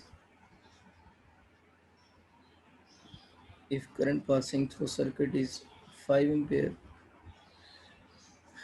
a resistance of 5 ohm is connected to a battery of EMF 30 volt, ठीक हो गया। a current passing through a circuit is 5 ampere हो गया। देन बस स्मॉल आर लिख दो आगे डायरेक्ट, देन स्मॉल आर यानी इंटरनल रेजिस्टेंस बताएं इसकी क्या होगी। ऑप्शन में नहीं लिख रहा, हमें क्या गिवन है, कैपिटल आर गिवन है, बैटरी की ईएमएफ गिवन है, करंट गिवन है। ये तो बिल्कुल आसान हो गया ना, फिर सीधा सीधा फार्मूला लगा दे, इंटरनल रेजिस्टेंस आ जाएगी आपके पास। चलिए ये लगा लेते, EMF equal to I R plus I into small r होता है ना, इसमें वैल्यूज पुट कर दो। ईएमएफ कितनी है 30 इक्वल टू आई कितना है 5, कैपिटल आर भी 5 प्लस आई फिर कितना है 5 इंटू स्मॉल आर, सीधी सीधी वैल्यूज पुट हुई हैं, ये 25 बनता है, 30 minus 25 equal to 5 r, 5 equal to 5 r. तो इंटरनल रेजिस्टेंस जो बनेगी वो इस केस में 1 ओम के बराबर हो जाएगी। तो इस तरह आप लोग मतलब कोई भी इसका क्वेश्चन आ जाए तो आप इसको बहुत इजीली अटैम्प्ट कर सकते हैं। वैसे नॉर्मली इसके जो सवाल आते हैं वो मैंने आपको पैटर्न बताया है ना, जो रिलेशनशिप के सवाल ज़्यादा आते हैं बजाय इसके क्वेश्चन आए ना। इसके साथ एक और छोटा सा सब पार्ट भी आगे गिवन है कि maximum power output of battery, ये पावर के लिंक है असल में ना, इसका एक ही एमसीक्यू फेमस है कि maximum power output of battery. इसका एक एमसीक्यू तो आपका ये आ सकता है कि आपसे पावर के डिफरेंट फार्मूले लिखे हुए हों और पूछे इनमें से करेक्ट और इनकरेक्ट फार्मूला कौन सा है। तो कुछ फार्मूला तो मैंने कल आपको लिख दिए थे, एक फार्मूला और लिख रहा हूँ पावर आउटपुट का। ये मैक्सिमम पावर नहीं है, ये पावर सिंपल पावर का फार्मूला है। ये जो ई लिखा मैंने बेसिकली, चलिए मैंने सिंबल दूसरी यूज़ कर दी है, ये ई एम एफ ही है, ठीक है, ई एम एफ लिखा है, E M F into R हो जाएगा equal to R minus R का होल स्क्वायर प्लस आर का होल स्क्वायर। यही हो सकता है कि आपके फार्मूले पावर के आ जाएं और आपसे पूछे बताएं इनमें से कौन सा फार्मूला इनकरेक्ट है। तो ये भी करेक्ट है, आप लोगों ने ड्राइव किया हुआ है दोनों बुक्स में, केपीके में भी है, पंजाब में भी है, एक जैसी दोनों की डेरिवेशन, ठीक हो गया। अब इसको सवाल ही आ सकता है, तो ये फार्मूला आइडेंटिफाई होने के लिए आ सकता है, इसको न्यूमेरिकल नहीं आता, इसमें ई स्टैंड फॉर क्या है, ईएमएफ है और उसके ऊपर स्क्वायर आ रहा है। इसका क्वेश्चन ये आ सकता है कि मैक्सिमम पावर आउटपुट की कंडीशन क्या है। आपकी केपीके की बुक में तो खैर इसका ग्राफ भी बना हुआ है चैप्टर 15 में कि मैक्सिमम पावर आउटपुट की कंडीशन क्या होगी। तो आप लोगों ने इसकी कंडीशन ये लिखनी है कि जब इंटरनल और एक्सटर्नल रेजिस्टेंस आपस में बराबर हो जाएंगी तो पावर आउटपुट मैक्सिमम हो जाएगी। कैसे मैक्सिमम हो जाएगी, हमें पता है कि ये टर्म कब मैक्सिमम होगी, जब डिनोमिनेटर मिनिमम होगा। तो अगर आप स्मॉल आर, ये इसका वैसे एमसीक्यू तो मैंने तो जब भी देखा यही आता है कि मैक्सिमम पावर आउटपुट की कंडीशन क्या होगी, वो कब होगी, जब ये चीज़ मैक्सिमम होगी। ये कब मैक्सिमम होगी, जब डिनोमिनेटर ने मिनिमम होना है। तो अगर आप इन दोनों को बराबर पुट करते हो तो देखिए ये जो आर माइनस आर है ये क्या हो जाएगा, R minus R equal to zero नहीं हो जाएगा। तो जब डिनोमिनेटर में ये पूरी टर्म ज़ीरो हो जाएगी तो ये चीज़ मिनिमम हो जाएगी और पावर आउटपुट मैक्सिमम हो जाएगी। तो आप इसको वहाँ पर पुट करके सॉल्व करोगे ना, तो ये आपके पास बन जाएगा ई एम एफ का स्क्वायर और डिवाइड बाई कितना हो जाएगा आपके पास बल्कि ये वाला फार्मूला आर स्केयर नहीं होगा, आर माइनस आर का स्केयर 4r इंटू आर होगा। इसको ठीक कर लो, EMF का square over R, R minus R का square plus 4r into R होगा। ठीक है, तो जब आप इसको यहाँ पर 0 पुट करोगे तो ये ऊपर क्या बच जाएगा, ये चीज़ बच गई, और नीचे r इंटू आर मिलकर r का स्केयर हो जाएगा, ये r से कैंसिल हो जाएगा। तो पावर आउटपुट जो मैक्सिमम का फार्मूला आ रहा है, ये 4r कैपिटल के साथ भी लिखा है। अच्छा, पंजाब की बुक में ने 4r कैपिटल के साथ ही लिखा हुआ है, लेकिन आप लोगों ने दोनों याद रखने हैं, कैपिटल आर लिखें या स्मॉल आर लिखें, बात तो एक ही है। बात एक क्यों है, क्योंकि दोनों ऊपर आपस में इक्वल जो हो चुके हैं मैंने, तो ये एक तो ये MCQ आ सकता है, एक ये वाले फार्मूला भी MCQ में आ सकता है, इसका न्यूमेरिकल भी आ सकता है कि आपसे बोले कि किसी बैटरी की मैक्सिमम पावर आउटपुट कैलकुलेट करो, और उस बैटरी की आपको EMF गिवन हो या इंटरनल रेजिस्टेंस गिवन हो या एक्सटर्नल गिवन हो, बात तो एक ही है, क्योंकि पावर आउटपुट जब मैक्सिमम होगी उस वक्त ये दोनों आपस में इक्वल होंगी। इसका इतनी कंसेप्ट है, इसकी और इसने फर्दर डिटेल की हमें ज़रूरत नहीं है। अच्छा, इसके बाद जो मेन चीज़ है ना, वो है किरशॉफ लॉज। असल में जो किरशॉफ के लॉज है ना, ये MD कैट की बात कर रहा हूँ, उनके कोर्स में नए ऐड हुए हैं ना। अब जब नए ऐड हुए हैं तो इनके को बहुत ज़्यादा क्वेश्चन आपको प्रीवियस पेपर में नज़र भी नहीं आएंगे।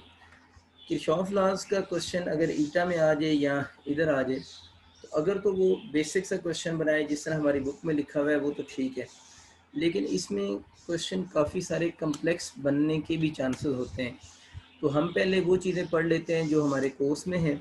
इसके बाद मैं आपको डायरेक्ट मेथड बता दूंगा, कुछ क्वेश्चन 5-6 करवा दूंगा कि अगर सर्किट कम्प्लेक्स सर्किट्स भी आ जाएं तो उनको आप लोगों ने कैसे सॉल्व करना है। लेकिन मुझे ये लगता है कि कम्प्लेक्स सर्किट आने के चांसेस थोड़े कम हैं, लेकिन for sake of your confidence आपको इतना होना चाहिए कि आप किसी तरह का भी सर्किट आ जाए आप उसको सॉल्व कर सकें। क्योंकि हमारी बुक में जो क्वेश्चन है किरचॉफ लॉज का, जिसमें वो 2 बैटरीज लगी हुई हैं, उसमें भी बच्चे परेशान हो रहे होते हैं ना कि आप लोगों ने इसके साथ प्लस लगाना है, माइनस लगाना है, डायरेक्शन सर्किट की कैसे लेनी है, तो उस वजह से कुछ प्रॉब्लम बनती है।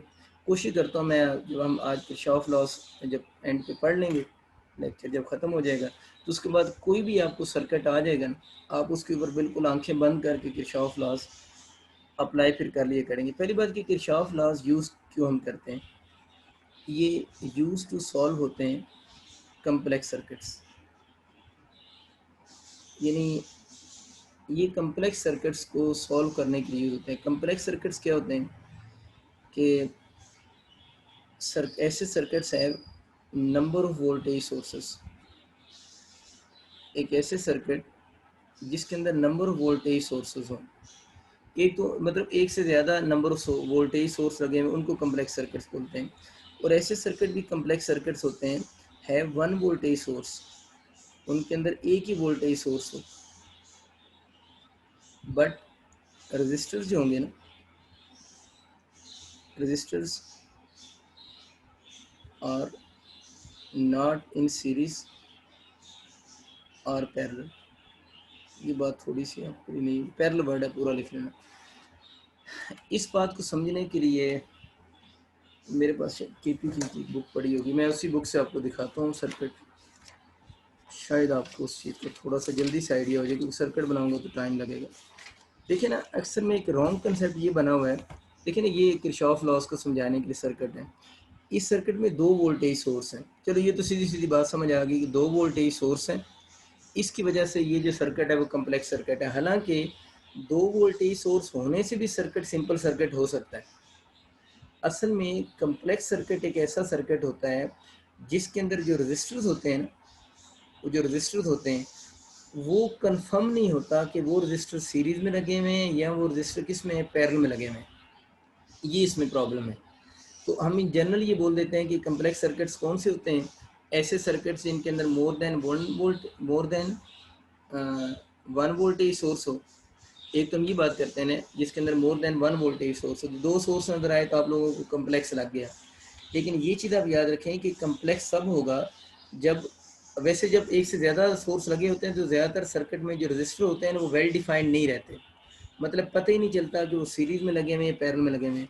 लेकिन ज़रूरी नहीं होता कि ये वाली प्रॉब्लम कि सीरीज़ और पैरेलल मार्क ना करने वाली प्रॉब्लम 2 वोल्टेज सोर्स है, ये सिंगल सोर्स से भी आ सकती है। जिसने ये वाली बैटरी है ना, इसमें एक सोर्स लगा हुआ है, बुक की डायग्राम आप देख लीजिएगा, इस एक सोर्स में भी ये जो रजिस्टर लगे हुए हैं, इनको हम आइडेंटिफाई नहीं कर पा रहे होते कि वो सीरीज़ में लगे हुए हैं या वो किस में लगे हुए हैं, पैरेलल में लगे हुए हैं।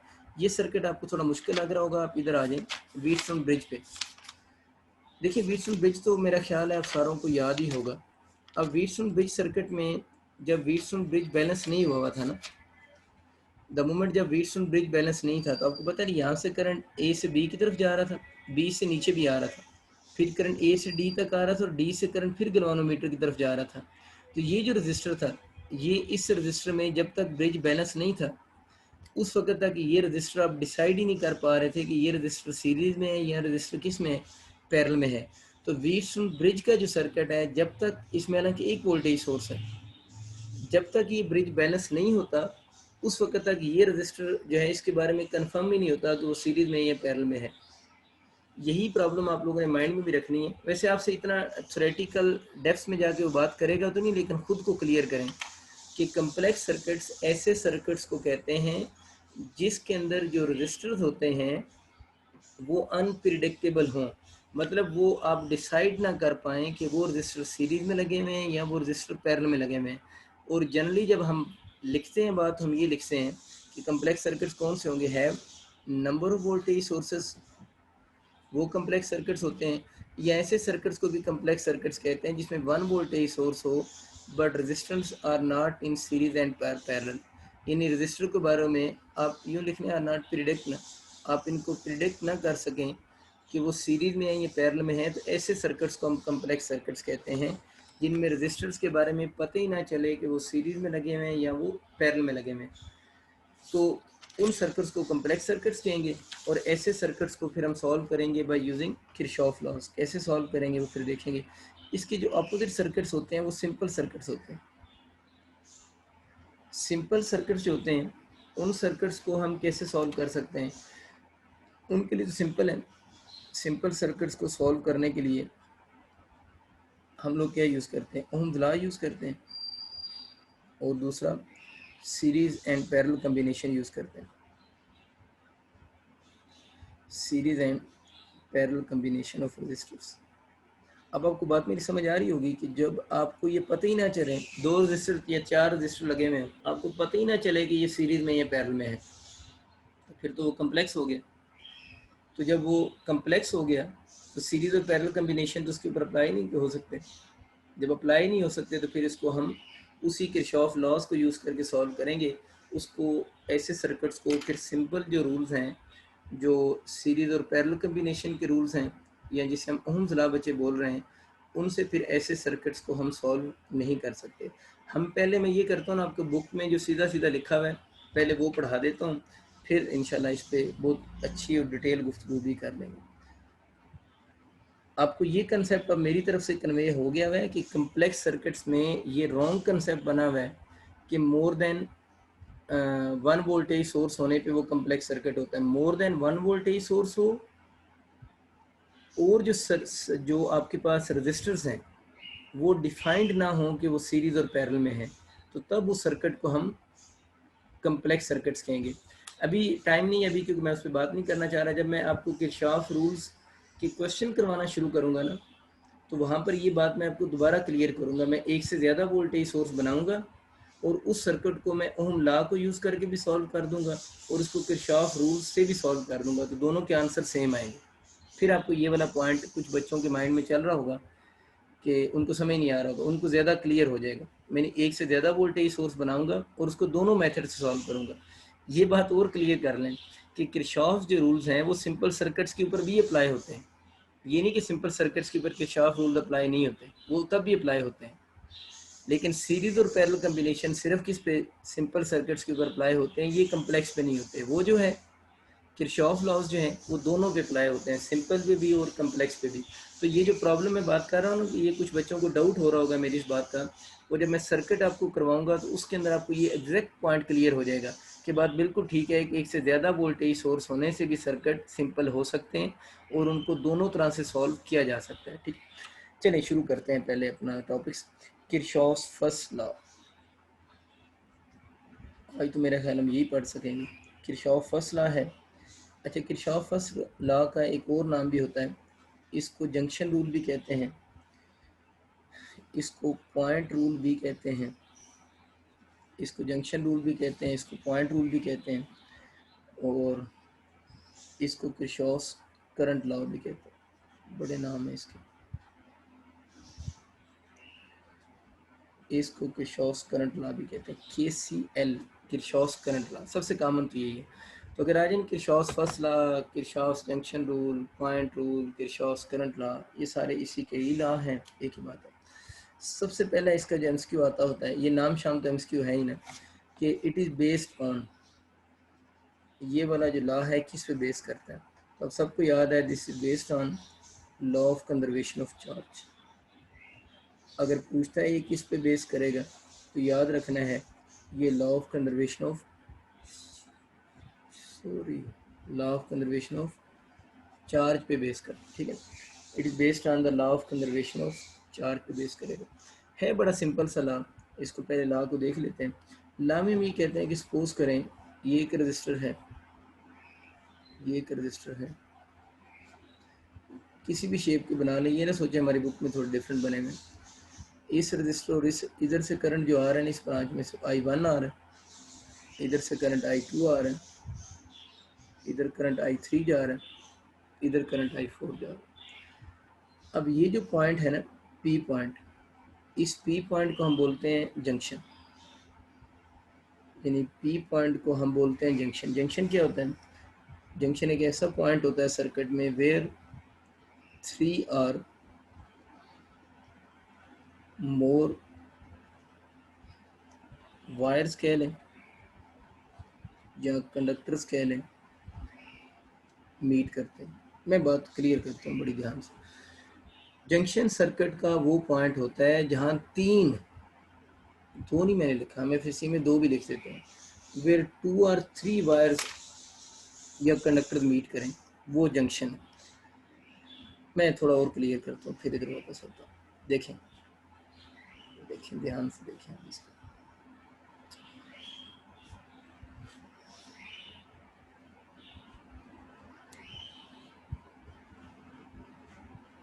कोई रजिस्टर है, एक ये पॉइंट, एक ये पॉइंट, इस ए पॉइंट पे कितनी वायर कंबाइन हो रही? एक वायर और दूसरी वायर, दो वायर कंबाइन हो रही। तो इस ए पॉइंट पे 2 वायर्स मीट कर रही। इस बी पॉइंट पे कितनी वायर मीट कर रही? 1, 2 और 3, इधर 3 वायर्स मीट कर रही। तो सर्किट का ऐसा पॉइंट जहाँ पर 2 वायर्स मीट करें उसको नोड कहते हैं। यानी सर्किट का वो पॉइंट जहाँ पर 2 वायर्स मीट करें उसको नोड कहते हैं, और जहाँ पर 3 or more than 3 wire meet करें वो जंक्शन है। इसका मतलब कि ए नोड है और बी यहाँ पर जंक्शन है। ए नोड है और बी यहाँ पर जंक्शन है। थोड़ी सी बात याद रखें, ठीक है। नोड और जंक्शन में फ़र्क होता है। वैसे नॉर्मली हम नोड और जंक्शन को एक वर्ड बोल देते हैं, लेकिन जब इंटरेस्ट में अगर वो कभी नोड और जंक्शन के MCQ बनाएगा तो इसका मतलब होगा कि वो आपसे डिफरेंस की बात करना चाह रहा है। वैसे नॉर्मली हम जब पढ़ा रहे होते हैं तो हम नोड को जंक्शन कहते हैं, लेकिन इन दोनों का आपस में भी फ़र्क होता है। इसमें 3 वायर ज्वाइन हो तो ये जंक्शन है, ये नोड है। ये हो सकता है कोई सर्किट बना हुआ आ जाए और आपसे पूछ ले बताएं इसमें नोड कौन सा पॉइंट है, ये जंक्शन का कौन सा पॉइंट है। उम्मीद आपको ये बात मेरी समझ आ गई हुई है। अच्छा सपोज करते हैं ये जंक्शन पॉइंट हो गया। अब ये जंक्शन है क्योंकि इधर 1 2 3 4 वायर मीट कर रही हैं, 4 है ना। इसमें से 2 एम्पेयर करंट आ रहा है, इधर से 3 एम्पेयर करंट आ रहा है, वही सिंपल मैथ। तो ये आप इनकमिंग करंट्स हैं I1 और I2, इधर से ये I3 और I4 है, ये आउटगोइंग करंट्स हैं। सपोज कर लेता हूँ इधर 1 एम्पेयर चला गया और इधर 4 एम्पेयर चला गया। तो किरचॉफ करंट रूल क्या है कि sum of incoming currents towards junction, sum of incoming currents towards junction equal to होगा sum of outgoing currents from junction. यानी सम ऑफ इनकमिंग करंट से होता है, यानी यही लॉ है ना basically, sum of incoming currents equal to होता है सम ऑफ कौन से? Outgoing currents. ये ना भी लिखो तो आपको आता है सारों को। इसी सीधा सीधा लाया है कि 2 + 3 5, 1 + 4 = 5। तो sum of incoming currents equal to sum of outgoing currents, इसी को हम लोग किरचॉफ फर्स्ट लॉ भी कहते हैं। ये तो वैसे किरचॉफ ने पहले बता दिया था, किरचॉफ ने ना बताया होता आप भी थोड़े बड़े होते तो उस वक्त आपने बता ही देना था, जो आ रहा करंट वही आगे जा रहा है। इसने ख़ास बात तो की, वैसे कोई नहीं थी। अच्छा, इसमें एक दो ना साइन कन्वेंशन का मसला भी है, ठीक है। और साइन कन्वेंशन बच्चों हम लगाते हैं with respect to junction, junction के हिसाब से। जंक्शन के हिसाब से देखें तो जो इनकमिंग करंट्स होते हैं ना, जंक्शन के हिसाब से देखें तो जो इनकमिंग करंट्स होंगे, उन इनकमिंग करंट्स के साइन हम लोग पॉजिटिव लेते हैं। और जंक्शन, जंक्शन के हिसाब से मतलब है जंक्शन पे खड़े होकर देखें ना, जो जंक्शन की तरफ करंट आ रहे होंगे वो इनकमिंग करंट्स होंगे, उनके साइन पॉजिटिव होंगे।